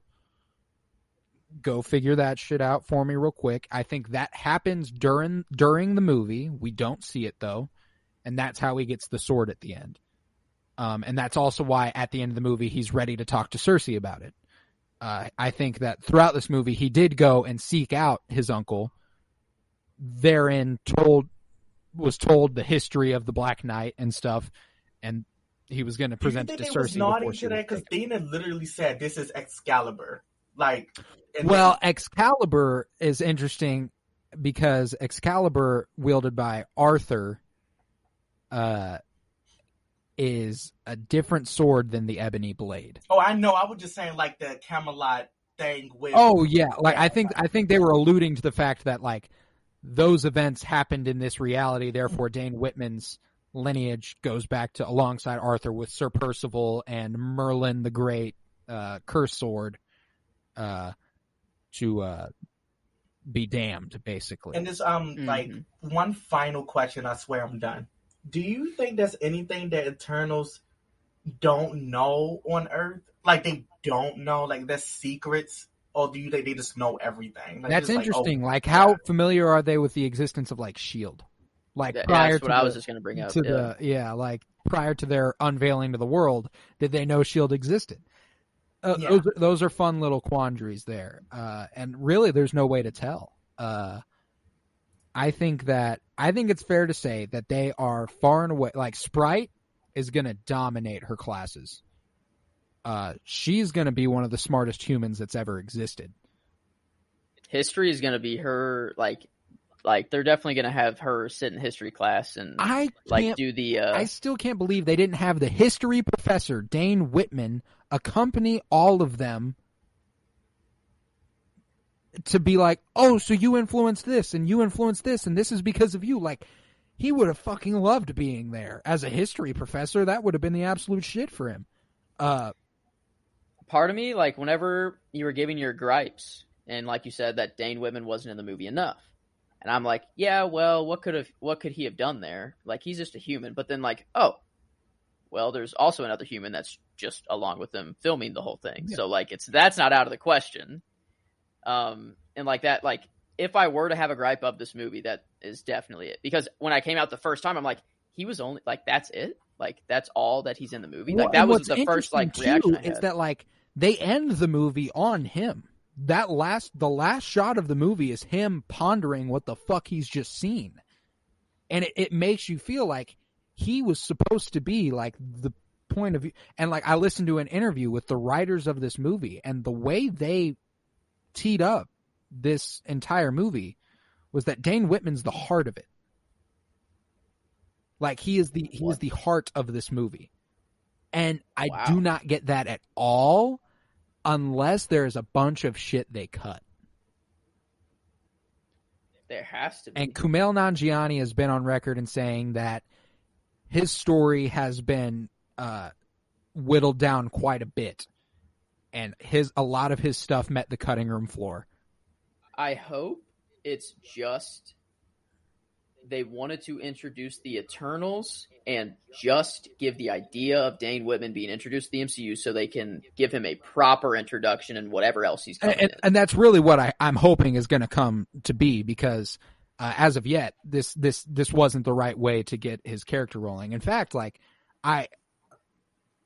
it's a cool way to tie him into Cersei, though. Oh, absolutely. And it gives him a drive to look for her, which is like that's really all we're supposed to take away, is that him and Cersei loved each other and he's looking for her. Yeah. Is really all we take away.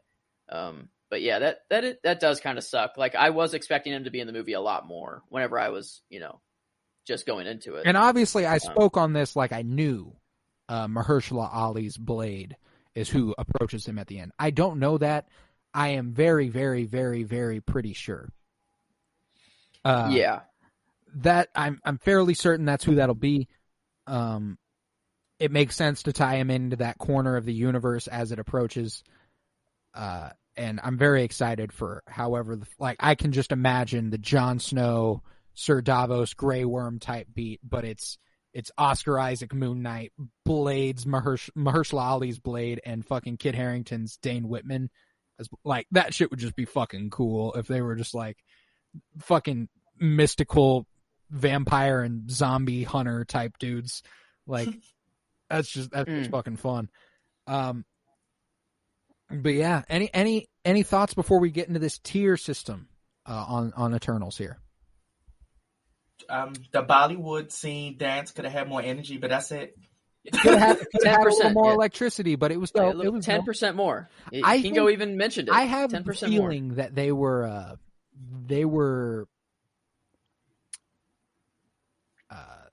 catering to Kumail Nanjiani's dancing abilities with the because he didn't really. He had the smolder going on. He was a little stiff.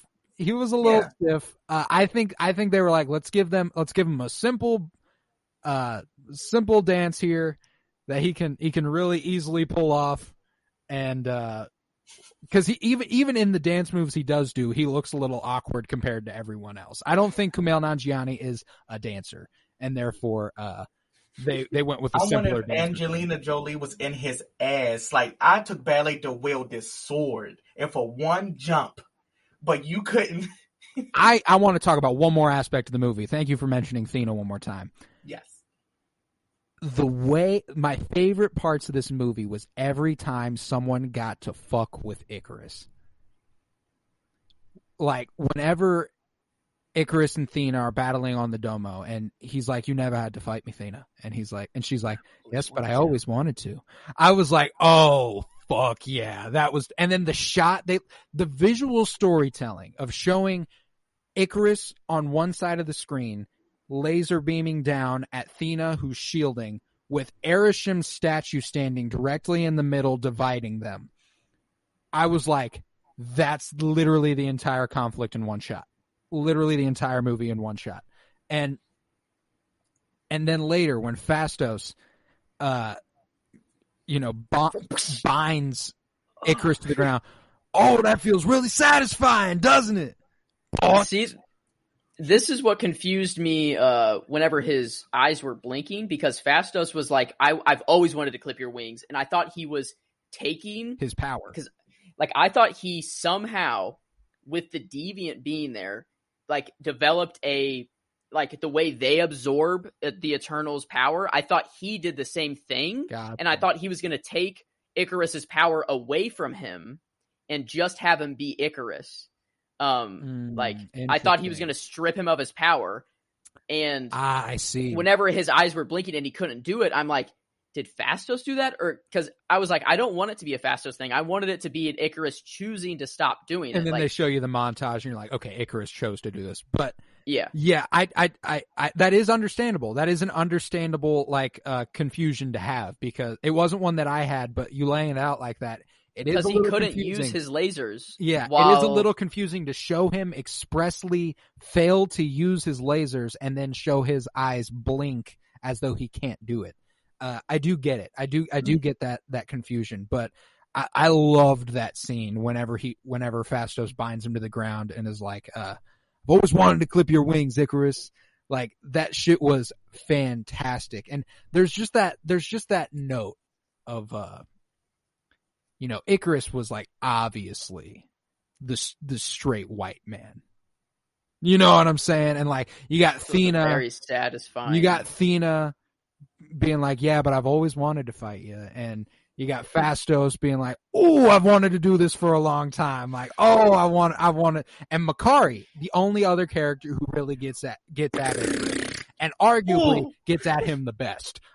She beats the fuck out of Icarus for a second. And she goes off. That moment where he laser beams Druig into the ground and buries him, and she screams. I was like, oh, like, that moved me, bro. And then she immediately ran over there and beat the shit out of this man. And that shit most where she did the who? That shit when she did the whole sonic boom right in front of him to force him back, like she broke the sound barrier like 1 inch in front of him, and it made him go. I was like, oh, that was dope. That was super cool. I don't know how they really call Icarus the most powerful, because they all kind of did okay on their own against him, and I guess there's emotions behind it and everything. But and there's also that's kind of very subjective here. I'd argue that Phastos' ability lends him to having the most firepower at his disposal. Mm-hmm. He's basically Iron Man uncapped. Yeah. Like, he could do anything he wants with his tech. Like, as long as he has the right ingredients, he's there. You know what I'm saying? Like, but yeah, I don't have many other thoughts on this movie. I ultimately really, really enjoyed it. There were a lot of really satisfying sequences and very beautiful visuals. Ultimately, it doesn't. It obviously does fall a bit short in the storytelling side of like getting to know the characters, but I can't stress enough how much this was so obviously a launching off point for the future of these characters and a different direction for the Marvel universe as a whole. Yeah. So are you guys ready for this tier list here? Yeah.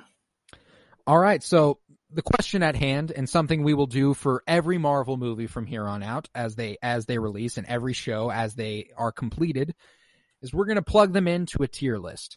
Now, each of us has created our own tier list of every MCU project, movie, and TV show to date on a scale of fuck yes, hell yeah, that's cool, okay, yeah, and Those are our 5 tiers. Again, that is the top tier being fuck yes, the second one being hell yeah, the middle one being that's cool, the second to last one being okay, yeah, and the last one being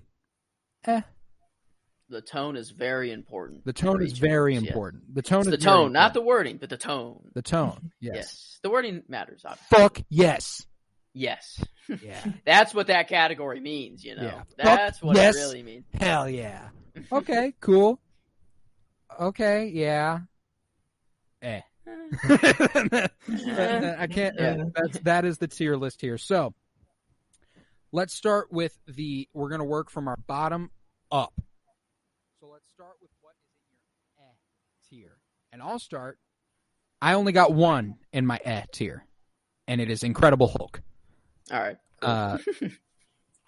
There was one that almost made it there in that tier alongside, but I was like, God, do I really hold that to the same standard as Incredible Hulk?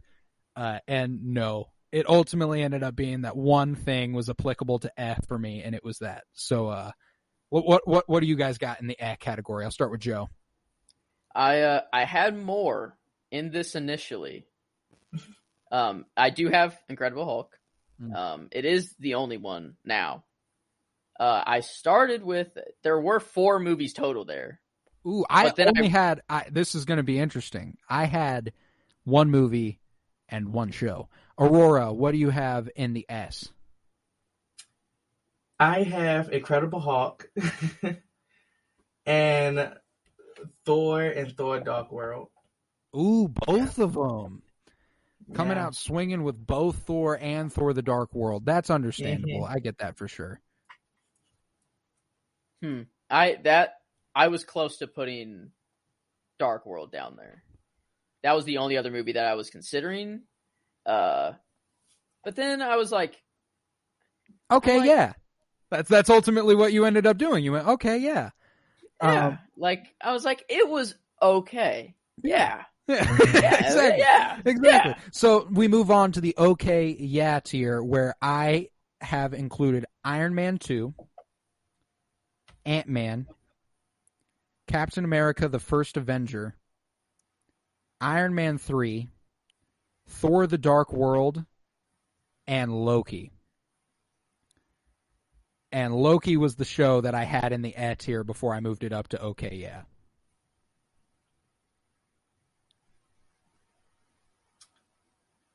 Really? Yeah.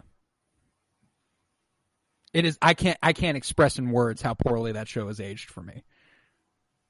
Wow. Why?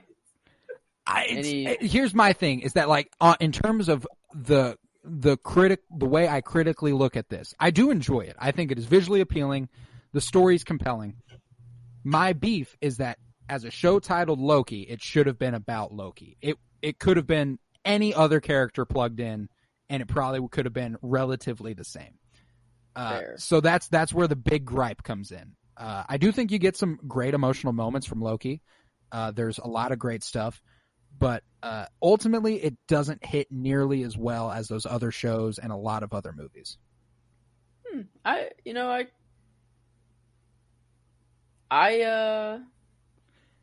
have a show until my shows are pretty high. Yeah. I hold these shows in pretty high esteem, but Loki is my lowest ranking show. Interesting. And here's another thing. I wouldn't have guessed that. I want to preface this also with, I like all of these. All the okay yeahs that I just threw out. Iron Man 2 and Iron Man 3 and Ant-Man and Captain America the First Avenger and Thor the Dark World. I enjoy those movies. They're just not the best movies in the MCU. The only other one that I think was kind of when I got around to it and was like, damn, can't believe that's down there, was Captain America the First Avenger. But ultimately, I felt very good about that. Just in comparison to what's to come, it just doesn't stack up to me. But yeah, and for the rest of this, if you have Eternals plugged in anywhere, go ahead and wait until we're done with all the tiers to say which one you're going to plug it into. Okay. But okay, yeah, go ahead, Joe. What do you got in your okay, yeah? Okay, yeah. I'll start with the ones that you had as well. I believe you had both the first Thor and the second Thor. I did not have the first Thor. Never mind. So I have the first Thor in there. Gotcha. First and second, I have Iron Man 2, Iron Man 3. I have Ant-Man. I also have Ant-Man and the Wasp down there too. It was just kind of the real, like, what made me do most of these things. There were a few movies and shows that I'm like, I know this is going there, like, to get my baseline. Yeah. And then I started to fill it in, and like looking at Ant-Man and the Wasp, looking at the tier above, I'm like, I can't like put it. I can't like, I don't know. That's how I did. Like, that's how I did everything. It's like I can't put it with those movies. I feel that. I feel that. Both of the Spider-Man movies are in here. Okay, I appreciate that. I appreciate that. This is interesting, because what this is telling me is that we hold certain movies in the exact same esteem, but on different levels, which is really interesting. Yeah, that's both Iron Mans, 2 and 3, not 1. 2 and 3, Thor 1 and 2, Ant-Man and the Wasp, and then both Spider-Mans is my okay. The Spider-Man movies, like, I had them a tier up from where they are now, but then looking at the movies that it was in the tier with, I'm like, I did not enjoy these. I did not enjoy the Spider-Man movies as much as these ones in this tier. So I feel that. There's my okay. All right. Yeah. Okay. Aurora, what you got next? And I have both Ant-Mans. All right. I have Iron Man 3 and 2. Gotcha. I have Captain Marvel, but because it was good to watch, I just didn't. It felt like it dragged on too long for me, in a sense. I get you. Yeah. No, yeah. I actually, I'll get more to that when I get to Captain Marvel, for sure. I'll comment more. And I have Loki. All right. Okay. Yeah, that makes sense. Those all make sense to me. There are a couple that you guys mentioned that I have in my next tier. This That's Cool. And in That's Cool, I do have Captain Marvel. Because I really, really, really love that movie, but it's not quite on the level of the next couple to that level of enjoyment. I have both the Spider-Man movies and the That's Cool, Homecoming and Far From Home. This is where I have Ant-Man and the Wasp. And that's because Ant-Man and the Wasp was one that was in my okay, yeah. And then this was one that I was so on the fence about that I gave it a rewatch before I officially cemented where I thought it belonged. And upon rewatch, I thought, you know what? I'm going to throw that in That's Cool. And obviously, another thing, beyond the release of Eternals, like when we do this again, when Spider-Man No Way Home comes out, all this is subject to change. If the way you feel about these movies evolves, it doesn't have to remain the same. It doesn't have to remain the same exact list. You can move this to be however you're feeling about the movie at the time. So, in the moment, I was like, Ant-Man and the Wasp, I'm gonna throw a That's Cool at it, because you know what? That is cool. I fuck with Wasp. I think she was a really cool introduction. It was a really cool introduction to the superhero side of Hope Van Dyne. And Ghost is a cool villain, and Lawrence Fishburne rocks. So those are my thoughts there. But I also, in the That's Cool category, have Thor, Iron Man. Iron Man 1 is in my That's Cool category. Avengers. And What If. And there's one more here. Or no, wait, there's two more. Dagger. Just hit me with a dagger.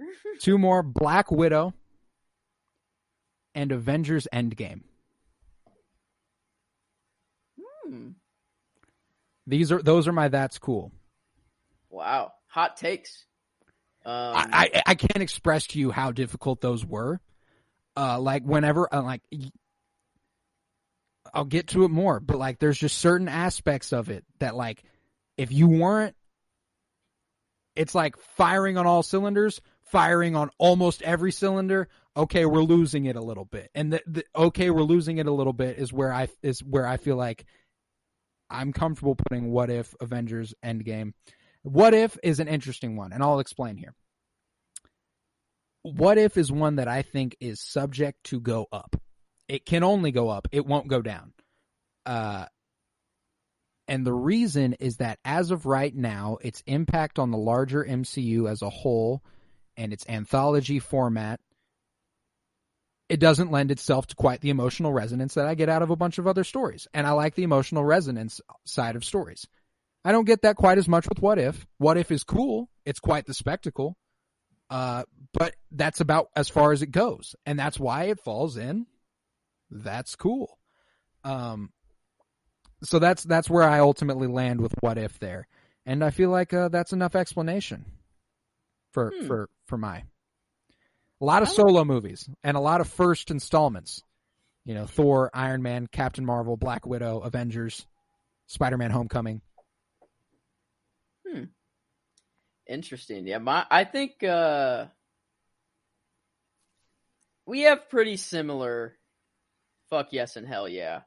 Just hearing the ones you haven't said yet. But I think I have some in here that will shock. Let's do it then. I think. I have Captain Marvel, and I ranked mine as like the top of the tier is like actually means like the top of the tier. Okay, I didn't read them in any order for the record. Oh, okay. But Captain Marvel is the top of this tier. Then Civil War. Okay. That one's I think a shocker. Like I think people like this movie a lot more than I do. That was the one that I almost had that, and that's cool, and I felt guilty and bumped it up. Yeah, I don't know. Like, I just didn't really enjoy it as like I don't know. I don't really go back to that movie much. Like I feel that I don't either. That's how I based it too. Black Widow's in here. The first Avengers movie. Actually, scratch that. The order's wrong. Age of Ultron. Then the first Avengers movie. Their things just look really similar. So gotcha. But yeah, then Captain America: The Winter Soldier. Captain America: The First Avenger. I'm just not a Cap guy. I know. This is the shock part. I'm not a Cap guy. No, I mean, I get that, but like the Winter Soldier and that's cool. It went as far down as that's cool. When looking at my other for movies, me so far is the biggest shocker on anybody's list is that Winter Soldier is as low on this tier list as it is. That one, it was hard. That's my favorite Cap movie out of all of them. Out of Civil War, out of the first Avengers. I guess you have knocked out all the Cap movies already. Yeah, every Cap movie is in. That's cool for me. Okay. But I don't know. I'm not a big Cap guy. I never enjoyed the movies that much. I feel that. But this was the only one that could have made it into hell yeah. But I don't know.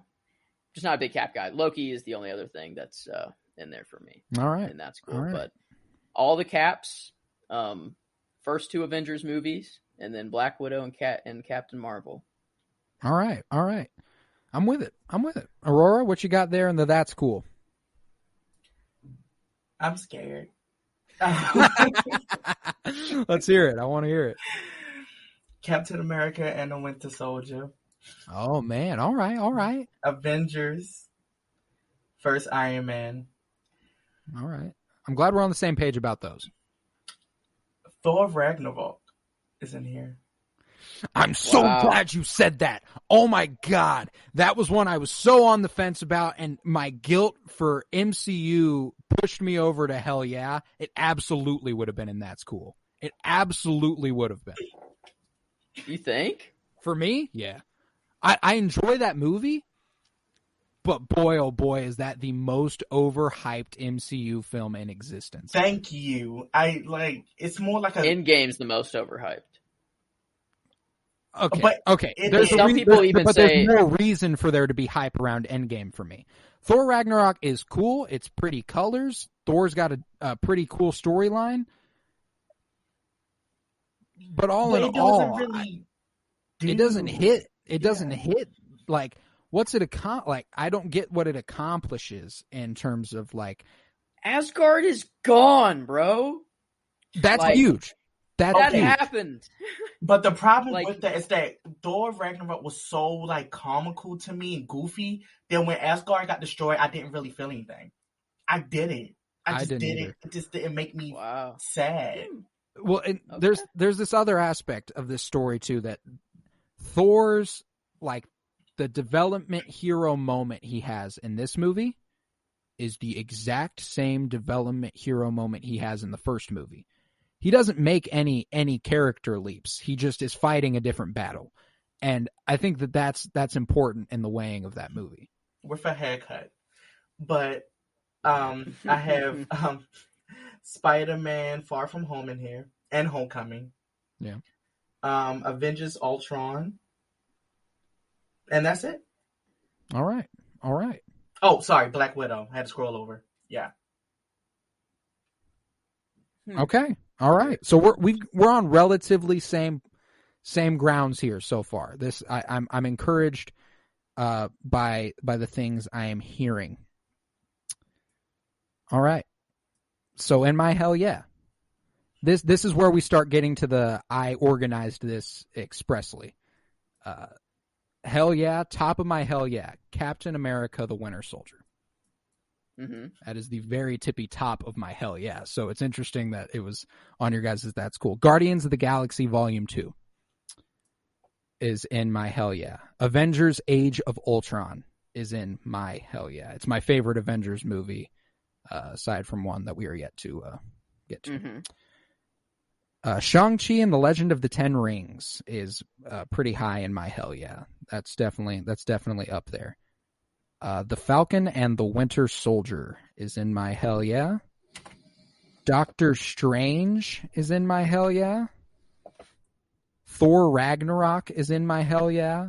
Captain America Civil War is in my hell yeah. And Black Panther is in my hell yeah. So I've got 3 things left. Not including Eternals to come later, but 3 things left to go up there in that fuck yes category. So, and I don't really have a lot to do explaining wise here. I feel like for the hell yeah, these movies felt right. There's only one that I was on the fence about, and I've already expressed why I was on the fence about it. It was Ragnarok and whether it would go down or not. One thing that Ragnarok and Civil War were kind of subject to being on the fence there. Black Panther, that was one that wasn't meant to be at the bottom there. That's definitely towards the top of my hell yeah tier. The one thing I will say is the Falcon and the Winter Soldier was so close to being fuck yes. I just pulled myself back a little bit. That was all. But yeah, that's where I land there. Joey, let me get that hell yeah. At the very tippy top of my hell yeah is Doctor Strange. Beautiful. It was this was the closest movie to making it into fuck yes, but it didn't, just because of what's in fuck yes. Yeah. But Doctor Strange at the tippy top. Then I have Endgame. Okay. Like it deserves to be up there. Like, it just does. Like, I can watch that movie 500 times. I'll never get tired of it. Okay. I could watch the other one way more. But, we'll get there. Black Panther, number 3. Shang-Chi, number 4. Guardians of the Galaxy, Volume 2. Falcon and the Winter Soldier. Love the specificity. Yeah. And then WandaVision is in my hell yeah. Was the only other show that could have bumped it up. And then Thor Ragnarok is at the bottom of my hell yeah. So my Thor Ragnarok, like, I like Thor Ragnarok. Was verging on that school. I guess, yeah, it was also. So I guess I wasn't as far away as I thought. Initially, I put Thor Ragnarok in fuck yes. I did. And then I filled in the rest of fuck yes, and I'm like, Thor Ragnarok doesn't belong there. And that's ultimately that was ultimately how I came to my conclusion as well, is I was like, Thor Ragnarok kept falling because I kept putting movies that I was like, well, I like that a lot more than I like Thor Ragnarok. I'd watch that again before I'd rewatch Thor Ragnarok. Don't get me wrong, Thor Ragnarok is a fun movie. I really, really enjoy it. But there's just plenty of movies that it's just not as good as. But yeah. Aurora, give us your hell yeah. So I didn't do all that order stuff, but I feel that. So I have Avengers Endgame. Cool. Doctor Strange. Black Panther. Falcon and the Winter Soldier, Mm. Guardians of the Galaxy 1 and 2, Okay. the first Captain America movie, because it Okay. has Tommy Lee Jones in it, and I love him. He does have quite the role in that movie. He does a really good job. Yes, the whole it's like the way that Tony's father and all that stuff. It was really And good. I mean, like Stanley Tucci in the role of the guy of the doctor who believes in Captain America and is like, I love that too. There's really good elements of that movie. It's just that like I just reflect on it a little bit, like a little dull. Like I don't know. I can get it. It's just some reason seeing that when I was very young just stuck with me. I feel you. And also Captain America Civil War, which I call Avengers Civil War because it's only missing 2 people. It's Avengers 3.5, baby. Come on. Mm-hmm. Or 2.5. Okay, let me scroll over here. I don't have anything else. 1 second. Our hell yeahs are pretty similar. Yeah, we're all floating in the same territory, which is encouraging to hear that like there are only a couple outliers. That's it. All right, so let's get into this fuck yes. It sounds like I have the least in my fuck yes with 3. Is that right? Do you guys have more than 3? I have 4. 3 movies, 1 show. Yeah, I have 4. All right, I have 3, and my 3 are Infinity War, Guardians of the Galaxy, and WandaVision. And the only one I feel like justifying is WandaVision. This is one that didn't make the leap because of critical acclaim, but rather just like it was the first MCU TV show, first one that we sat down to watch week after week and discuss on the podcast. It'll hold a special place in my heart for a pretty long time, I think. And the way that it made me appreciate Wanda and Vision's stories as a whole, holy shit! It's just one of my favorite TV shows I've ever watched. And then I'll elaborate on Guardians of the Galaxy a little bit as well, just because what we said all about Eternals earlier can also be said for the Guardians of the Galaxy, but actually enhanced because there's less of them and more of an opportunity to develop their stories. They were taking a big fucking swing. They knocked it the fuck out of the park. Yeah, they did. It belongs up there with Infinity War. So, Joe, let me hear your fuck yes, and I'm glad to hear that we have a couple in common here. The 2 we do have in common is Infinity War and Guardians of the Galaxy. Yep. Infinity War, obviously so. Guardians of the Galaxy, the soundtrack alone puts it in fuck yes for me. And everything on top of it is just icing on the cake or the cherry on top, whatever. My other movie is Iron Man 1. Okay. I just love that movie. Yeah. There's a reason they put that movie in IMAX. It's the only movie that's like the only one that they put in IMAX that's like pre-2019. Yeah. Like I don't know, I could be very wrong on that, but like there's a reason they put Iron Man 1 like in that section, like with the IMAX movies. That movie, like that's what started it all for me. I loved Iron Man. At the time I loved Elon.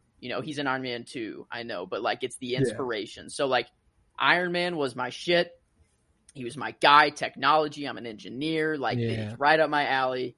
Iron Man 1, I could watch that movie 500 times. I can never get tired of it. I feel that. Critically, it doesn't belong there. Like it's your WandaVision for me. Yeah. Yeah. It's like I would not love the MCU without Iron Man 1. Fair. It's as simple as that. And my last thing is What If. What If is my favorite. Will be like it already is my favorite thing that Marvel's like ever released. It's my favorite concept. Like they did it in the comics, and I'm so glad they're doing it in a show. It's my favorite concept of Marvel, and it just leads to cool stuff. And I understand your point of like there's no you don't get the emotional background, with these characters that only last an episode or so. But that's like the content I love is I don't have to get fully invested. I'm just here to experience this content. I feel and that's all it is. It's just Marvel having fun. Like that's what the show is Marvel having fun. Oh, and it's absolutely fun as hell. There's like, and there is emotional resonance, you know, like I don't want to say that there is none, you know, I mean, like I think to episode 4 where what if Doctor Strange lost his heart instead of his hands? That's one of the most devastating episodes of television I've ever watched in my life. Mm-hmm. So there's plenty of emotional resonance to be sure. It's just, it's a matter of how much I already cared about those characters and seeing that emotional resonance as it applies to the future. And you don't see a lot of that coming in What If. So I do absolutely get having it this high, because it really is, concept wise, one of the most fun things to ever exist. More of a hell yes, but the Ultron for me is what kicked it into the fuck yes. The fuck yes. It was what I was asking for so long. It's true. Just to Going get back to anything Ultron, and they gave me exactly, like, they gave me more than I could ask for. I was like a little kid on Christmas watching that episode, both of those episodes, mainly episode 7 though. Like, whenever Ultron he just won. I'll stop because I know I can just go on for hours about Ultron, but that's why it is in fuck yes for me. All right. I dig it. Aurora, where is your fuck yes? Where you lying?